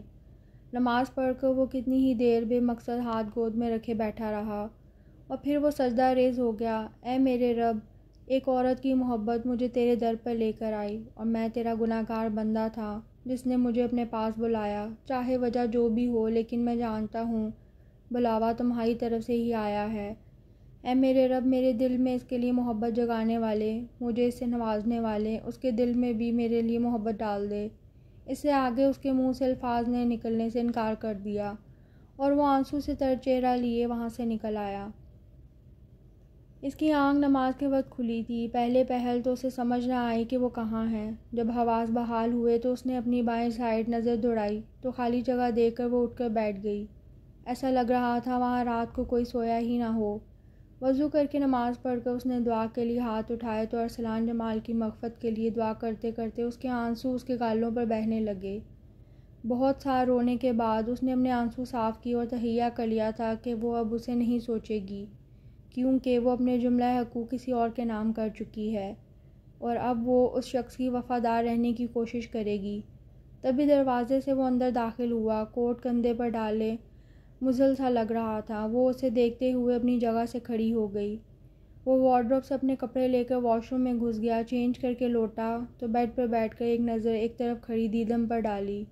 شام 5 بجے کی ہماری ترکی کے لیے فلائٹ ہے۔ میں تھوڑی دیر سونا چاہتا ہوں، ظہر تک مجھے اٹھا دینا۔ تم نے ناشتہ کرنا ہے تو انٹرکام پہ آرڈر کر لو۔ ذوحان کی باتوں کے جواب میں اس نے سر اس بات میں ہلایا اور سامنے پڑے صوفے پر بیٹھ گئی۔ بھوک تو اسے محسوس نہیں ہوتی تھی۔ وہ آواز بند کر کے نیوز لگا کر بیٹھ گئی اور پھر ٹی وی پر نظر جمائے نیند کی وادی میں گم ہو گئی۔ دوبارہ اس کی آنکھ کھلی تو اس نے کسی کو اپنے اوپر جھکے پایا۔ وہ غائب دماغی سے اسے دیکھنے لگی۔ ذوحان نے اسے کندھے سے ہلایا تو اسے یاد آیا کہ وہ تو نیوز سن رہی تھی۔ ذوحان کی بات یاد کر کے وہ تیزی سے اٹھی اور شرمندگی سے سر جھکا لیا۔ ذوحان شاور لے کر تیار تھا اور ڈریسنگ کے آگے کھڑا بال بنا رہا تھا۔ دیدم آہستہ سے چلتی ہوئی اس کے قریب آ کر رکی اور دھیمی آواز میں بولی، آئی ایم سوری۔ اس کی بات پر ذوحان نے رخ موڑ کر اسے دیکھا اور مسکرا دیا۔ ڈریسنگ کے ساتھ ٹیک لگا کر ایک گہری نظر اس کے چہرے پر ڈالی۔ مسز ذوحان، آپ کو تو 100 خون بھی معاف ہے اور آپ اتنی چھوٹی سی بات کے لیے سوری کہہ رہی ہیں۔ دیدم کی آنکھوں میں پانی جمع ہونے لگا۔ اس کی بات پر کوئی بھولی بسی یاد اس کے دماغ کے نئے خانوں سے ٹکرائی تھی اور تھوڑی دیر کے بعد وہ دونوں جانے کے لیے تیار تھے۔ دیدم نے اپنا بیگ اٹھانا چاہا تو ذوحان سکندر نے موبائل پر بات کرتے ہوئے اس سے پہلے ہی اس کا بیگ لے کر باہر نکل گیا اور دیدم کمال اس کے پیچھے چل دی۔ وہ ایک بار پھر سے وہیں جا رہے تھے جہاں سے ذوحان سکندر اور اس کا سفر شروع ہوا تھا، لیکن بہت کچھ بدل گیا تھا۔ شوخ چنچل دیدم کمال کی جگہ اب ایک ٹوٹی بکھری دیدم کمال اس کے ساتھ جا رہی تھی اور ذوحان سکندر اس کے سارے دکھ سمیٹنے کے عزم کے ساتھ اس سے قدم ملا کر چل رہا تھا۔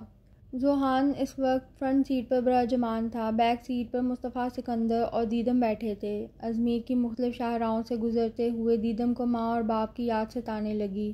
نہ جانے اس کا اور آنسوؤں کا ساتھ اتنا گہرا کیوں ہو گیا تھا۔ اسے پتہ ہی نہیں چلا کب نمکین پانی اس کی آنکھوں سے جاری ہو گیا تھا۔ سائیڈ مرر پہ دیکھتے ہوئے ذوحان سکندر نے ہونٹ بھینچ دیے۔ وہ ان آنسوؤں کو چننے کا حق بھی تو نہیں رکھتا تھا۔ اس کا ہر آنسو اسے اپنے دل پر گرتا محسوس ہو رہا تھا۔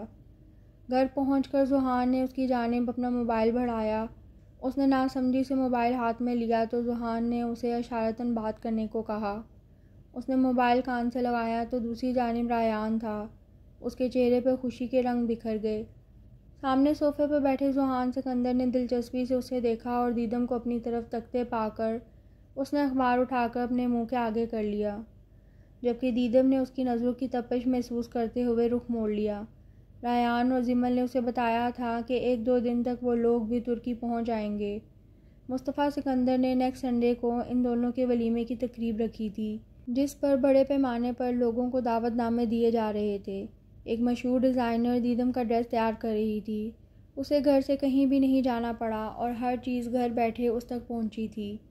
اسے بس اپنی پسند بتانی تھی، لیکن اسے اس سب میں کوئی دلچسپی نہیں تھی۔ اس کی عدم دلچسپی دیکھ کر ذوحان سکندر نے سب کچھ اپنی پسند سے کیا تھا۔ ذوحان سکندر کے ننیال سے بھی سب انوائٹڈ تھے۔ اسے یہاں آئے آج چوتھا دن تھا اور ان 4 دنوں میں اس نے ذوحان سکندر کو نہیں دیکھا تھا۔ آج زمل اس سے ملنے آئی تھی۔ بہت اچھی لگ رہی ہو، زمل نے اسے دیکھتے بھرپور طریقے سے سراہا تھا۔ سفید رنگ کے چھوٹے چھوٹے نگینوں سے بھرے گھیرے دار فراک میں کاجل لگائے وہ بہت پیاری لگ رہی تھی۔ اسی دوران ذوحان سکندر کمرے میں داخل ہوا اور وہ ریان اور زمل کی آمد کا سن کر اپنی ایک اہم میٹنگ چھوڑ کر آیا تھا۔ اسے دیکھ کر زمل ایکسکیوز کرتی باہر نکل گئی۔ اس کے باہر نکلتے ہی ذوحان نے دیدم کی تیاری پر ایک گہری نظر ڈالی، جبکہ وہ نظریں جھکائے کھڑی تھی۔ وہ چھوٹے چھوٹے قدم اٹھاتا اس کے سامنے آ کر کھڑا ہوا۔ وہ وہاں سے جانے کے لیے ایک جھٹکے سے مڑی تھی، لیکن اس سے پہلے ہی اس کی کلائی ذوحان کی آہنی گرفت میں آ گئی۔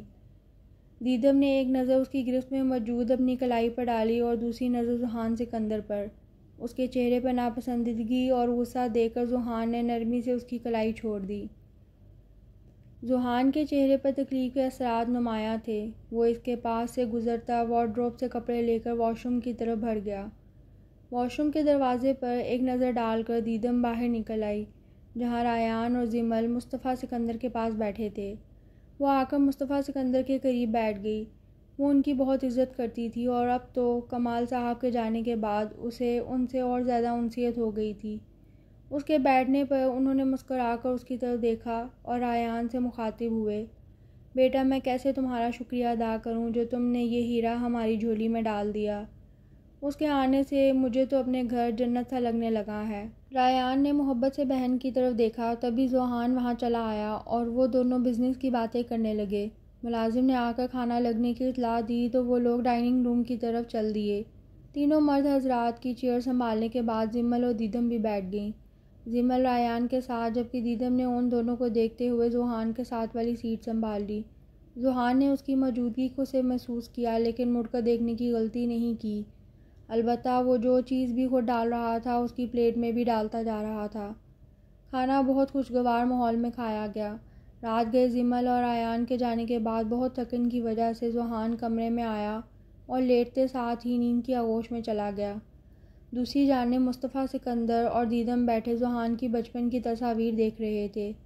مصطفیٰ سکندر اسے ساتھ ساتھ ذوحان کی پسند ناپسند، اس کے دوستوں، اس کے والدین کے بارے میں بتا رہے تھے۔ وہ 4 سال کا تھا جب ماں اور باپ ایک ایکسیڈنٹ میں اسے چھوڑ کر چلے گئے۔ وہ باپ سے بہت قریب تھا، اس لیے پہرو روتا رہتا تھا۔ میں اکیلا ہوتا تھا، اس کے باپ کے بعد سارا بزنس بھی مجھے ہی سنبھالنا تھا۔ میں گھر اور کام کے چکر میں گھن چکر بن گیا تھا۔ پھر ایک دن اس کی نانی آئی اور اسے اپنے ساتھ لے جانا چاہا، لیکن اس نے صاف انکار کر دیا۔ وہ مجھے چھوڑ کر نہیں جانا چاہتا تھا۔ اس کے ننیال میں فاطمہ سے اس کی دوستی تھی۔ فاطمہ اس کے ماموں کی بیٹی ہے۔ دونوں ایک ہی اسکول، کالج اور پھر یونیورسٹی میں بھی ساتھ رہے۔ میرا خیال تھا کہ ذوحان اسی سے شادی کرے گا، لیکن پھر تم آئی اس کی زندگی میں اور اس نے مجھے کہا، دادا جان آپ جائیں اور اب بہو لے ہی آئیں۔ اور جانتی ہو جب اس نے تمہارا نام لیا تو میں بہت خوش ہوا، لیکن جب میں تمہارے گھر سے واپس آیا تو وہ بہت امید سے میرے پاس آیا تھا، اور میں نے جب اسے تمہارے نکاح کے بارے میں بتایا تو پہلے پہل تو وہ بہت غصہ ہوا، لیکن پھر بظاہر پرسکون ہو گیا، بالکل ٹھہرے ہوئے پانی کی طرح۔ اور پھر اس نے وہ فیصلہ کیا جو اس نے تب بھی نہ کیا تھا جب اس کے ماں باپ اسے چھوڑ کر گئے تھے۔ وہ امریکہ چلا گیا مجھے یہاں اکیلا چھوڑ کر، اور جب میں اسے شکوہ کرتا کہ وہ مجھے اکیلا چھوڑ گیا ہے تو ہنس کر کہتا، دادا جان شادی کر لیں۔ باتیں کرتے دونوں کو پتہ ہی نہیں چلا کہ کب فجر ہو گئی، اور پھر وہ نماز پڑھ کر اپنے کمرے میں چلی آئی۔ ذوحان کی جس وقت آنکھ کھلی، دھوپ کھڑکیوں سے چھن چھن اندر آ رہی تھی۔ وہ اٹھنے لگا جب اس کی نظر اپنے سینے پر رکھے دیدم کے ہاتھ پر پڑی، جو ایک ہاتھ اس کے سینے پر رکھے جبکہ سر اس کے کندھے کے قریب رکھے سو رہی تھی۔ وہ اس پل کو قید کر لینا چاہتا تھا۔ وہ واپس لیٹ گیا اور ہاتھ بڑھا کر اس کی آنکھوں پر آئے بال پیچھے کیے۔ وہ سوتے ہوئے ذرا سا کسمسائی اور سر ذوحان کے کندھے پر رکھ لیا۔ ذوحان اپنی جگہ ساکت سا رہ گیا۔ اس کے بالوں سے اڑتی خوشبو اسے مدہوش کر رہی تھی۔ اس نے کروٹ لی اور اس کا سر اپنے بازوؤں پر رکھ کر آنکھیں موند لیں۔ یہ فاطمہ ہے۔ ذوحان جو ابھی اپنی نانوں کے گھر سے فاطمہ کے ساتھ لوٹا تھا، اس نے لاؤنج کے آرام دہ صوفے پر بیٹھی دیدم سے اس کا تعارف کروایا۔ فاطمہ، یہ دیدم ہے۔ دیدم نے ذوحان کے تعارف کروانے پر اپنے موبائل سے نظر اٹھا کر سامنے کھڑی لڑکی کو دیکھا تو نظر پلٹنا بھول گئی۔ سرخ رنگ کے فراک جس پر گرین کلر کی پتیاں بنی ہوئی تھیں، گولڈن کلر کے سلکی بال پشت پر پھیلے ہوئے تھے، ریڈ ہائی ہیل میں مقید اس کے دودھیانہ سفید پاؤں توجہ کا مرکز تھے۔ دیدم بہت فرصت سے اس کا جائزہ لے رہی تھی، جبکہ فاطمہ نے ایک نظر دیدم کو دیکھنے کے بعد دوبارہ نہیں دیکھا تھا۔ وہ واپس ذوحان کی طرف مڑ گئی تھی، جبکہ ذوحان دیدم کو دیکھ رہا تھا جو ٹکٹکی باندھے فاطمہ کو دیکھ رہی تھی۔ فاطمہ نے ذوحان کو متوجہ نہ پا کر ایک تیز نظر دیدم پر ڈالی، جس پر وہ گڑبڑا کر واپس اپنے موبائل کی طرف متوجہ ہو چکی تھی۔ ذوحان، لگتا ہے تمہاری وائف کو میرا آنا پسند نہیں آیا۔ مہمان کے آنے پر اسے بیٹھنے کا ہی پوچھ لیتے ہیں۔ تم کوئی پہلی بار تو یہاں نہیں آئی ہو، ویسے بھی میری بیوی ابھی خود بھی مہمان ہی ہے، ابھی تو ہمارا ولیمہ بھی نہیں ہوا۔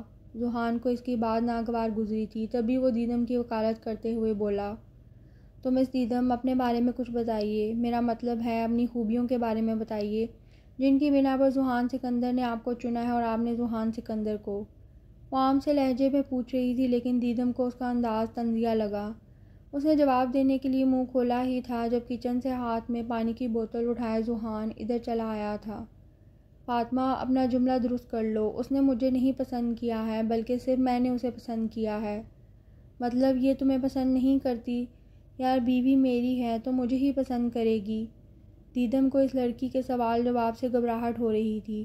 ذوحان سکندر جانتا تھا اسے ایسے سوال اس سے نہیں پوچھنے چاہیے۔ دیدم، پلیز کافی بنا لائیں۔ ذوحان سکندر نے اس کی اندرونی کیفیت کے پیش نظر اسے منظر سے ہٹنے کا بہانہ فراہم کیا اور وہ بھی تیزی سے اٹھ کر کچن کی طرف بڑھ گئی۔ کیا ہوا ہے تمہیں؟ تم ٹھیک تو ہو نا؟ رات کا نہ جانے کون سا پہر تھا جب ذوحان اسے جگا کر پوچھ رہا تھا، اور وہ بھول چکی تھی کہ وہ خواب میں کیا دیکھ رہی تھی۔ وہ خالی دماغ سے ذوحان کو دیکھنے لگی، جو چہرے پر پریشانی سموئے اسے دیکھ رہا تھا۔ اس کی نظروں سے گھبرا کر اس نے نفی میں سر ہلایا۔ ذوحان نے گلاس میں پانی ڈال کر اس کی طرف بڑھایا۔ اس نے 2-4 گھونٹ پی کر گلاس واپس اس کو تھما دیا۔ وہ کروٹ لے کر لیٹ گئی اور ذوحان سکندر اس کی پشت کو گھورتے ہوئے خواب میں اس کے بولے گئے الفاظ پر اذیت کا شکار ہو رہا تھا۔ وہ ارسلان ارسلان پکار رہی تھی۔ کسی مرد کے لیے اس سے زیادہ اذیت کا سامان کیا ہوگا کہ اس کی بیوی اس کے پاس ہوتے ہوئے بھی کسی دوسرے مرد کو دل میں بسائے ہوئے تھی۔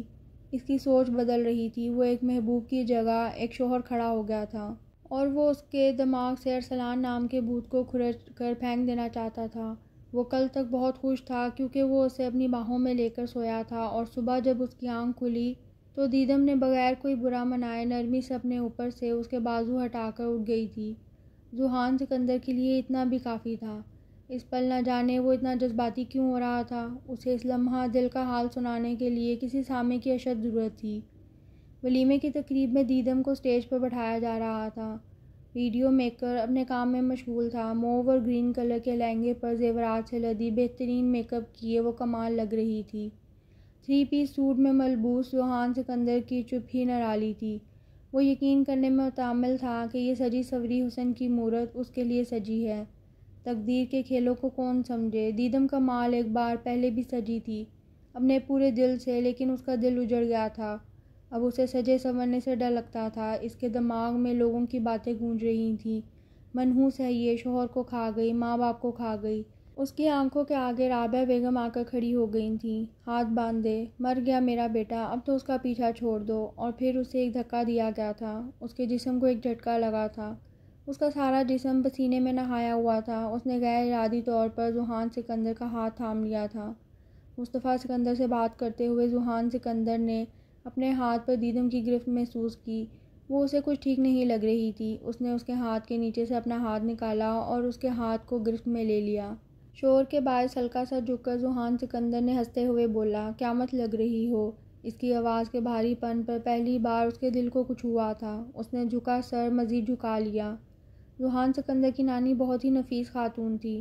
دیدم کو ان سے مل کر بہت اچھا لگا۔ کھنکتی ہنسی، شریر لہجے، پانی کی جیسی شفاف مسکراہٹ، وہ سب کے چہروں پر نظر دوڑا رہی تھی۔ ہر بندہ خوش اور مطمئن لگ رہا تھا، اور پھر اس نے اپنے اندر جھانکا تو ایک ڈر کہیں چھپ کر بیٹھا ہوا تھا۔ اس نے ذوحان سکندر کے ہاتھ میں مقید اپنے ہاتھ پر ایک نظر ڈالی۔ وہ بہت خوش لگ رہا تھا۔ دیدم پوری جان سے کام گئی۔ اگر اس بار پھر سے کچھ ایسا ہوا تو وہ مر جائے گی۔ ذوحان سکندر نے اس کی طرف دیکھا۔ اس کے ہونٹ نیلے پڑ رہے تھے۔ اس کے ہاتھ میں موجود اس کا ہاتھ کانپ رہا تھا۔ وہ اسے ٹھیک نہیں لگ رہی تھی۔ اس کو پریشانی ہوئی اور پھر اس نے زمل کے ہمراہ اسے گھر بھیج دیا۔ سب لوگ حیران تھے دلہن کہاں گئی۔ پھر ذوحان نے مصطفیٰ سکندر کو بتایا کہ وہ ٹھیک نہیں ہے۔ مہمانوں کے جانے کے بعد وہ دونوں بھی گھر لوٹ آئے۔ ریان بھی ان کے ساتھ تھا۔ گاڑی کے ہارن کی آواز سن کر زمل نیچے آ گئی اور انہیں بتایا کہ وہ سو رہی ہے۔ ریان اور زمل کے جانے کے بعد وہ کمرے میں آیا۔ اندر آتے ہی پہلی نظر بستر پر گئی جہاں وہ سو رہی تھی۔ وہ اپنے کپڑے لے کر واش روم میں گھس گیا۔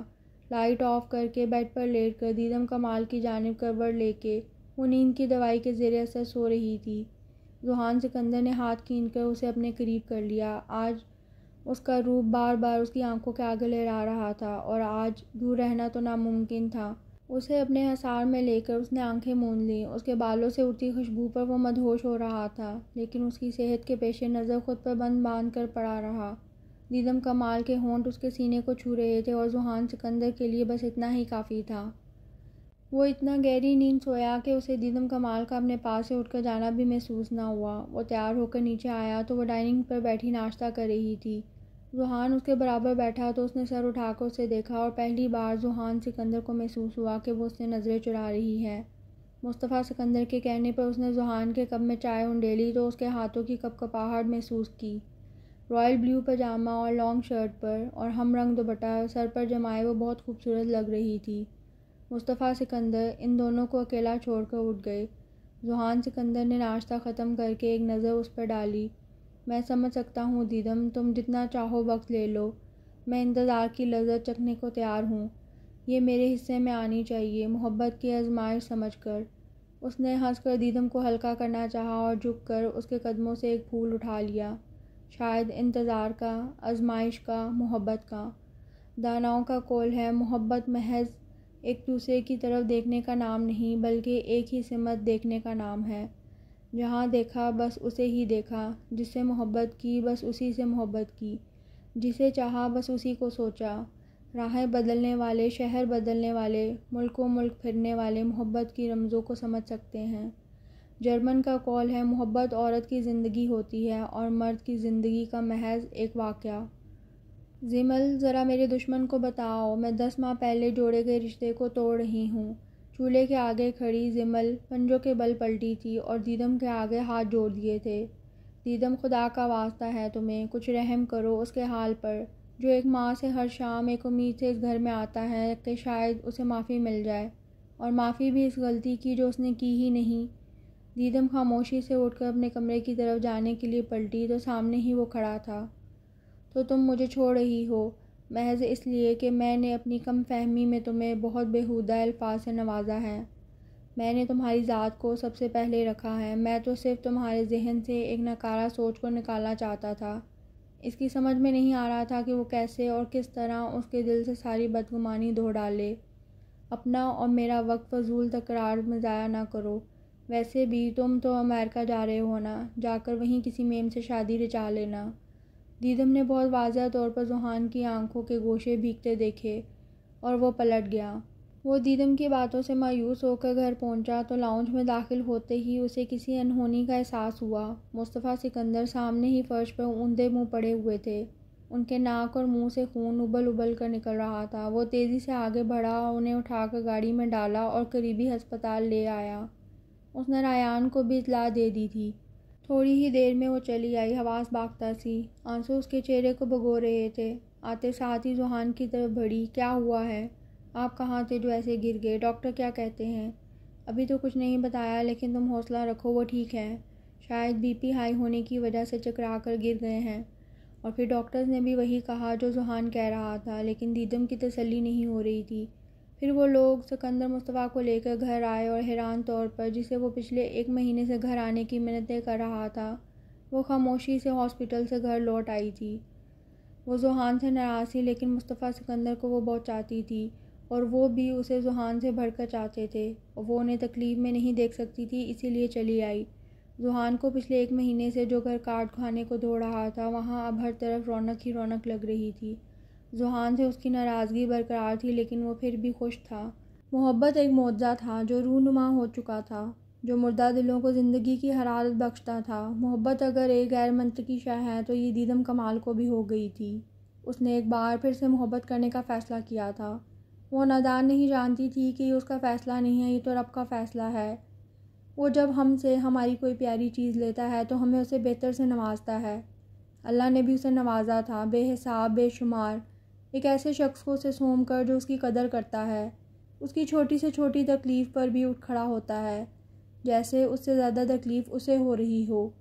لیکن دیدم کمال کو لگتا تھا اسے خوشیاں راس نہیں ہیں۔ لیکن کیا ہے کہ جہاں سے محبت زیادہ ملتی ہے، وہاں چھوٹی سی بھی بات اگر آپ کے برخلاف ہو، وہ برداشت نہیں ہوتی۔ اس کے ساتھ بھی یہی ہوا تھا۔ اس رات خوب جم کر بارش برسی تھی۔ وہ موبائل ہاتھ میں لیے چکر پہ چکر کاٹ رہی تھی، لیکن ذوحان کا کوئی پتہ نہیں تھا کہ وہ کہاں ہے۔ اس نے اس کے آفس میں بھی کال کی، لیکن وہ وہاں سے نکل چکا تھا۔ جوں جوں رات گہری ہو رہی تھی، وہ پریشان ہو رہی تھی، اور آخر کار اس پریشانی نے ایک بے جان روپ دھار لیا۔ وہ ایک بار پھر اپنے وہموں میں گر گئی۔ اسے لگ رہا تھا کہ اس کی منحوسیت نے ذوحان سکندر کو بھی اپنی لپیٹ میں لے لیا ہے۔ صبح 7 بجے کے قریب اس کی گاڑی کے ہارن کی آواز سن کر وہ دوڑی چلی آئی۔ ذوحان کے ساتھ فاطمہ کو دیکھ کر وہ اپنی جگہ پر جم گئی۔ دیدم کو دیکھ کر اس نے ایک مسکراہٹ پاس کی اور اس کے پاس سے گزرتے ہوئے اسے ناشتہ لگانے کو کہا اور خود اوپر کمرے کی طرف بڑھ گیا۔ وہ الجھی سی کچن کی طرف بڑھ گئی۔ کک کو ناشتے کا کہہ کر وہ فاطمہ کے پاس آ کر بیٹھ گئی، جو کہ ہمیشہ کی طرح اپنے موبائل میں بیزی تھی۔ وہ دونوں ناشتے کی ٹیبل پر بیٹھے تو وہ اپنے روم میں چلی آئی۔ وہ منتظر رہی کہ وہ اسے روک کر ناشتے کی آفر کرے گا، لیکن اس نے ایسا نہیں کیا اور ناشتے میں مصروف ہو گیا۔ کمرے میں آ کر وہ جلے پیر کی بلی بنی چکر کاٹتی رہی۔ ذوحان سکندر کا نظر انداز کرنا اسے بری طرح کھولا تھا۔ وہ آفس سے آ کر اس کی جانب کھینچا چلا آتا تھا، لیکن آج تو اسے مڑ کر بھی نہ دیکھا۔ تبھی گاڑی کی آواز پر اس نے پردہ سرکا کر دیکھا تو فاطمہ کے ساتھ چلا گیا تھا۔ دیدم کی آنکھ سے آنسو نکلے، جنہیں اس نے بے دردی سے صاف کیا اور کمبل لپیٹ کر لیٹ گئی۔ ساری رات جاگنے کی وجہ سے وہ جلدی ہی سو گئی۔ دوبارہ اس کی آنکھ کھلی تو خود کو اس کی باہوں کے حصار میں پایا۔ نرمی سے اپنے اوپر سے اس کا بازو ہٹاتے ہوئے وہ اٹھ کر واش روم میں گھس گئی۔ وہ باہر آئی تو وہ جاگ چکا تھا۔ دیدم نے اسے نظر انداز کرتے ہوئے ڈریسنگ کے آگے کھڑی ہو گئی اور بال بنانے لگی۔ تبھی وہ اٹھ کر اس کے قریب چلا آیا اور تھوڑی دیر اس کے کندھے پر ہاتھ رکھتے ہوئے اسے اپنے حصار میں لے کر آئینے میں نظر آتے اس کے دلکش سراپے پر نظر جمائے بولا، سوچ رہا تھا تھوڑی دیر سوؤں گا، لیکن جب تم پاس سے اٹھ جاتی ہو تو نیند بھی بے رحم ہو جاتی ہے۔ بہت کوشش کے بعد سونے نہیں ہوتا۔ دیدم اس کی پوری بات سننے کے بعد بدتمیزی سے اس کے ہاتھ جھٹکتے ہوئے اس سے دور ہوئی۔ ذوحان نے حیران اور تھوڑا غصے سے اسے دیکھا، جبکہ وہ وارڈروب کی طرف بڑھ گئی اور پھر تھوڑی دیر کے بعد روم سے بھی نکل گئی۔ کئی دن ایسے ہی چلتے رہے۔ وہ کمرے میں آتا تو وہ واک آؤٹ کر جاتی۔ ذوحان کو بھی غصہ آ گیا اور اسے منانے کی بجائے اس کے حال پر چھوڑ دیا۔ وہ نہیں جانتا تھا اس کا یہ عمل جلتی پر تیل کا کام کرے گا۔ اور پھر ایک دن لنچ پر فاطمہ چلی آئی اور دیدم کو خوب تاؤ آیا اور وہ اس کے جانے تک اپنے روم میں بند رہی۔ اس کے جاتے ہی وہ باہر آ گئی اور مصطفیٰ سکندر کے پاس بیٹھ گئی۔ ذوحان کو آج اس پر بہت غصہ آیا تھا۔ دوسرے دن وہ آفس سے آیا تو وہ اسے دیکھ کر روم سے جانے لگی جب وہ اس کے سامنے آ گیا۔ دیدم کمال، تمہاری جو بھی ناراضگی ہے مجھ سے ہے، اس گھر میں آنے والے مہمانوں کے ساتھ نہیں۔ مجھے جو لوگ پسند نہیں میں ان کے ساتھ بیٹھنا پسند نہیں کرتی، اپنی کہہ کر وہ جانے لگی جب ذوحان نے اسے سختی سے بازو سے پکڑ کر سامنے کیا۔ تم چاہتی کیا ہو؟ فاطمہ کے ساتھ تمہیں کیا مسئلہ ہے؟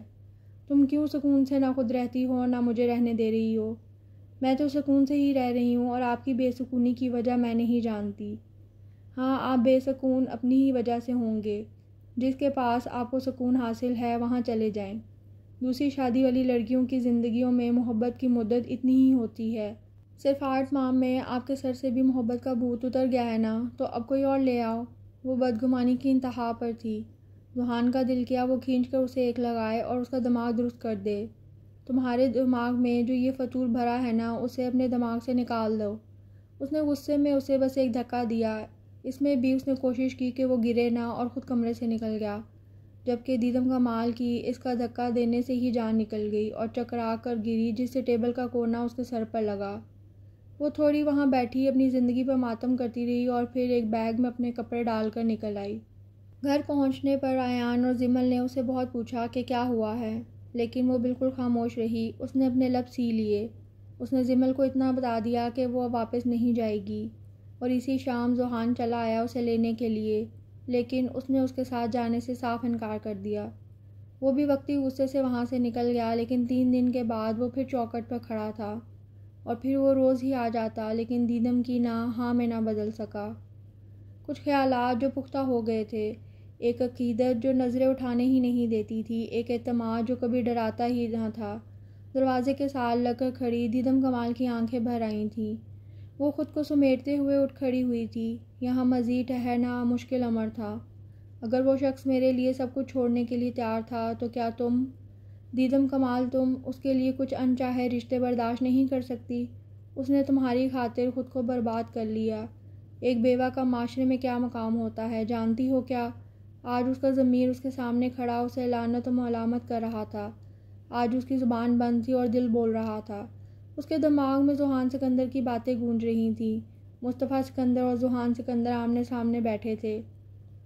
ذوحان، ایسا کب تک چلے گا؟ تم لوگ کب تک دو اجنبیوں کی طرح رہو گے؟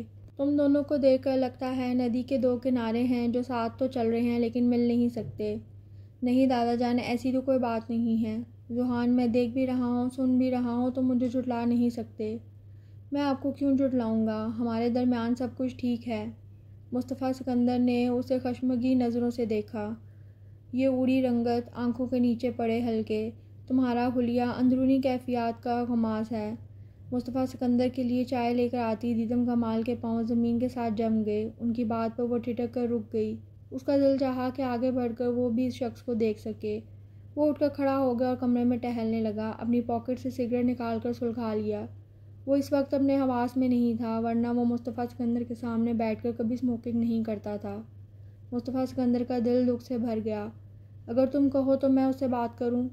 اس نے نفی میں سر ہلایا۔ وہ شاید مجھ پہ اعتبار نہیں کرتی، اور شاید وہ ابھی تک ارسلان جمال کو نہیں بھلا سکی۔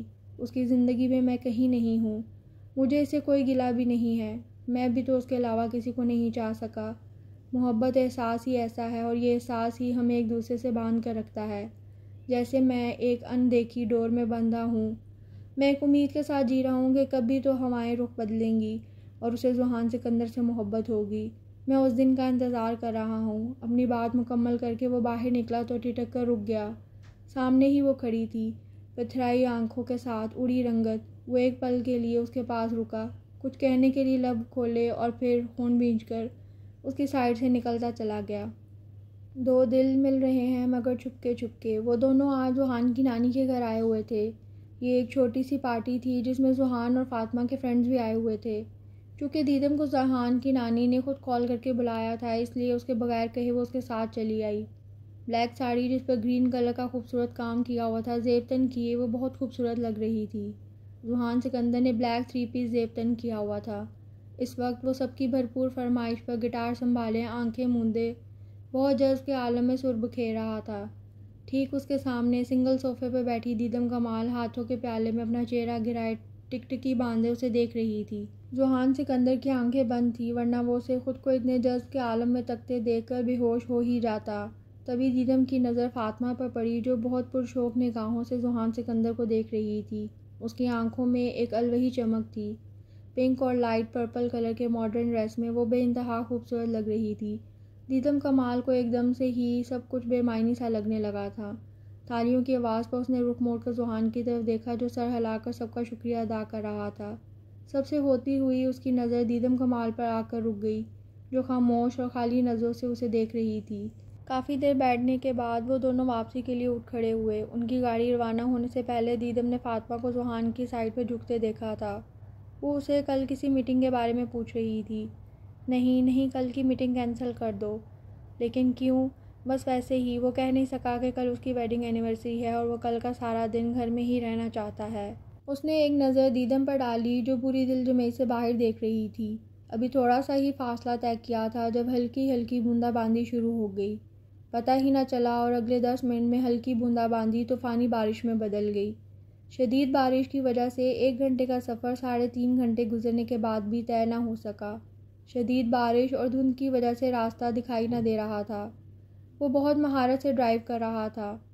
تیز برستی بارش میں اس نے دیدم کے لب ہلتے دیکھے تھے۔ وہ اسے کچھ کہہ رہی تھی۔ ذوحان اس کی بات سننے کے لیے تھوڑا سا اس کی طرف جھکا اور تبھی دوسری طرف سے آتی گاڑی کے ساتھ ایک زوردار دھماکے کی آواز آئی۔ زوردار ٹکر سے گاڑی گھوم کر مخالف سمت میں مڑ کر اپنی جگہ پر رک گئی۔ دیدم کا سر سائیڈ مرر سے زور سے ٹکرایا اور درد کی ایک تیز لہر اس کی رگ میں لوٹ گئی۔ گاڑی کے رکتے ہی اس نے رخ موڑ کر ذوحان کی سائیڈ پہ دیکھا تو اسے اپنی سانسیں سینے میں اٹکتی محسوس ہوئیں۔ فرنٹ مرر ٹوٹنے کی وجہ سے شیشے کی کرچیاں اس کے سر پر آ لگی تھیں، جس سے خون کا ایک فوارہ پھوٹ کر اس کا منہ اور کپڑے بھگو رہا تھا۔ سٹیئرنگ اس کے پیٹ کے قریب پھنسا ہوا لگ رہا تھا۔ دیدم نے اپنی چیخوں کا گلا گھونٹنے کے لیے دونوں ہاتھ اپنے منہ پر رکھے تھے۔ درد سے دوہرے ہوتے ہوئے ذوحان نے اس پر ایک نظر ڈالی۔ تم ٹھیک ہو؟ اس نے رک رک کر پوچھا۔ دیدم نے روتے ہوئے اس بات میں سر ہلایا۔ اس نے آنکھیں میچ کر زور لگا کر سٹیئرنگ پر دباؤ ڈال کر اپنے پیٹ اور اس کے درمیان تھوڑا سا فاصلہ بنایا۔ وہ نہ جانے کس تکلیف میں تھا۔ شاید اذیت کی آخری حدوں کو چھوتے ہوئے وہ گاڑی کے سامنے والے شیشے کے چکنا چور ہونے سے خالی ہونے والی جگہ سے باہر نکلا اور پھر ہاتھ پکڑ کر دیدم کو بھی باہر نکالا اور بے دم ہو کر نیچے بیٹھتا چلا گیا۔ دیدم اس کے پاس 2 زانوں بیٹھ گئی اور اس کا سر اٹھا کر اپنی گود میں رکھ لیا۔ تیز بارش ان دونوں کو بھگو رہی تھی۔ ٹکرانے والی گاڑی جس سپیڈ سے ٹکرائی تھی اسی سپیڈ سے آگے بڑھ گئی۔ ذوحان ایک بار پھر اٹھ کر بیٹھ گیا اور دونوں ہاتھوں کا دباؤ زمین پر ڈال کر اس نے کھڑے ہونے کی کوشش کی، مگر ناکام رہا۔ ذوحان نے اپنے کوٹ کی اندرونی پاکٹ سے موبائل نکال کر دیدم کی طرف بڑھایا اور اسے اپنے دوست کا نام بتا کر کال کرنے کو کہا۔ کانپتے ہاتھوں سے اس نے نمبر ڈائل کیا اور بات کرتے ہوئے اس نے ذوحان سکندر کو روڈ کی سائیڈ بلاک کے ساتھ ٹیک لگا کر بیٹھتے بیٹھتے اس کی گردن ایک سائیڈ پر ڈھلکتے دیکھا۔ وہ چیخیں مارتی ہوئی اس تک پہنچی اور اس کے چہرے پر ہلکے ہلکے تھپڑ مار کر اسے ہوش میں لانے کی کوشش کرنے لگی۔ وہ سرد ہاتھوں غیر ہوتی حالت کے ساتھ ہسپتال کے کوریڈور میں ٹھنڈے فرش پر بیٹھی بس ایک جگہ پر نظر ٹکائے اللہ سے شکوہ کناں تھی۔ دیدم کمال، میں نے اگر تم سے کچھ لیا تھا تو اس کے بدلے تمہیں اس سے بہتر سے نوازا تھا، لیکن تم اپنے رب کی مصلحتوں کو نہ پہچان سکی۔ تم اس پر راضی نہ ہوئی تو اب آنسو کی بہا رہی ہو۔ اے میرے رب، یہ ندامت کے آنسو ہیں، یہ آنسو ناشکرا پن کرنے کے لیے ہیں۔ زندگی کب سے ہے اور کب تک ہے کون جانے، ازل سے ابد تک، ازل سے پہلے اور اس کے بعد بھی۔ بہت سے آئے اور بہت سے چلے گئے، اور ابھی کتنوں نے آنا ہے یہ تو میرا رب ہی بخوبی جانتا ہے۔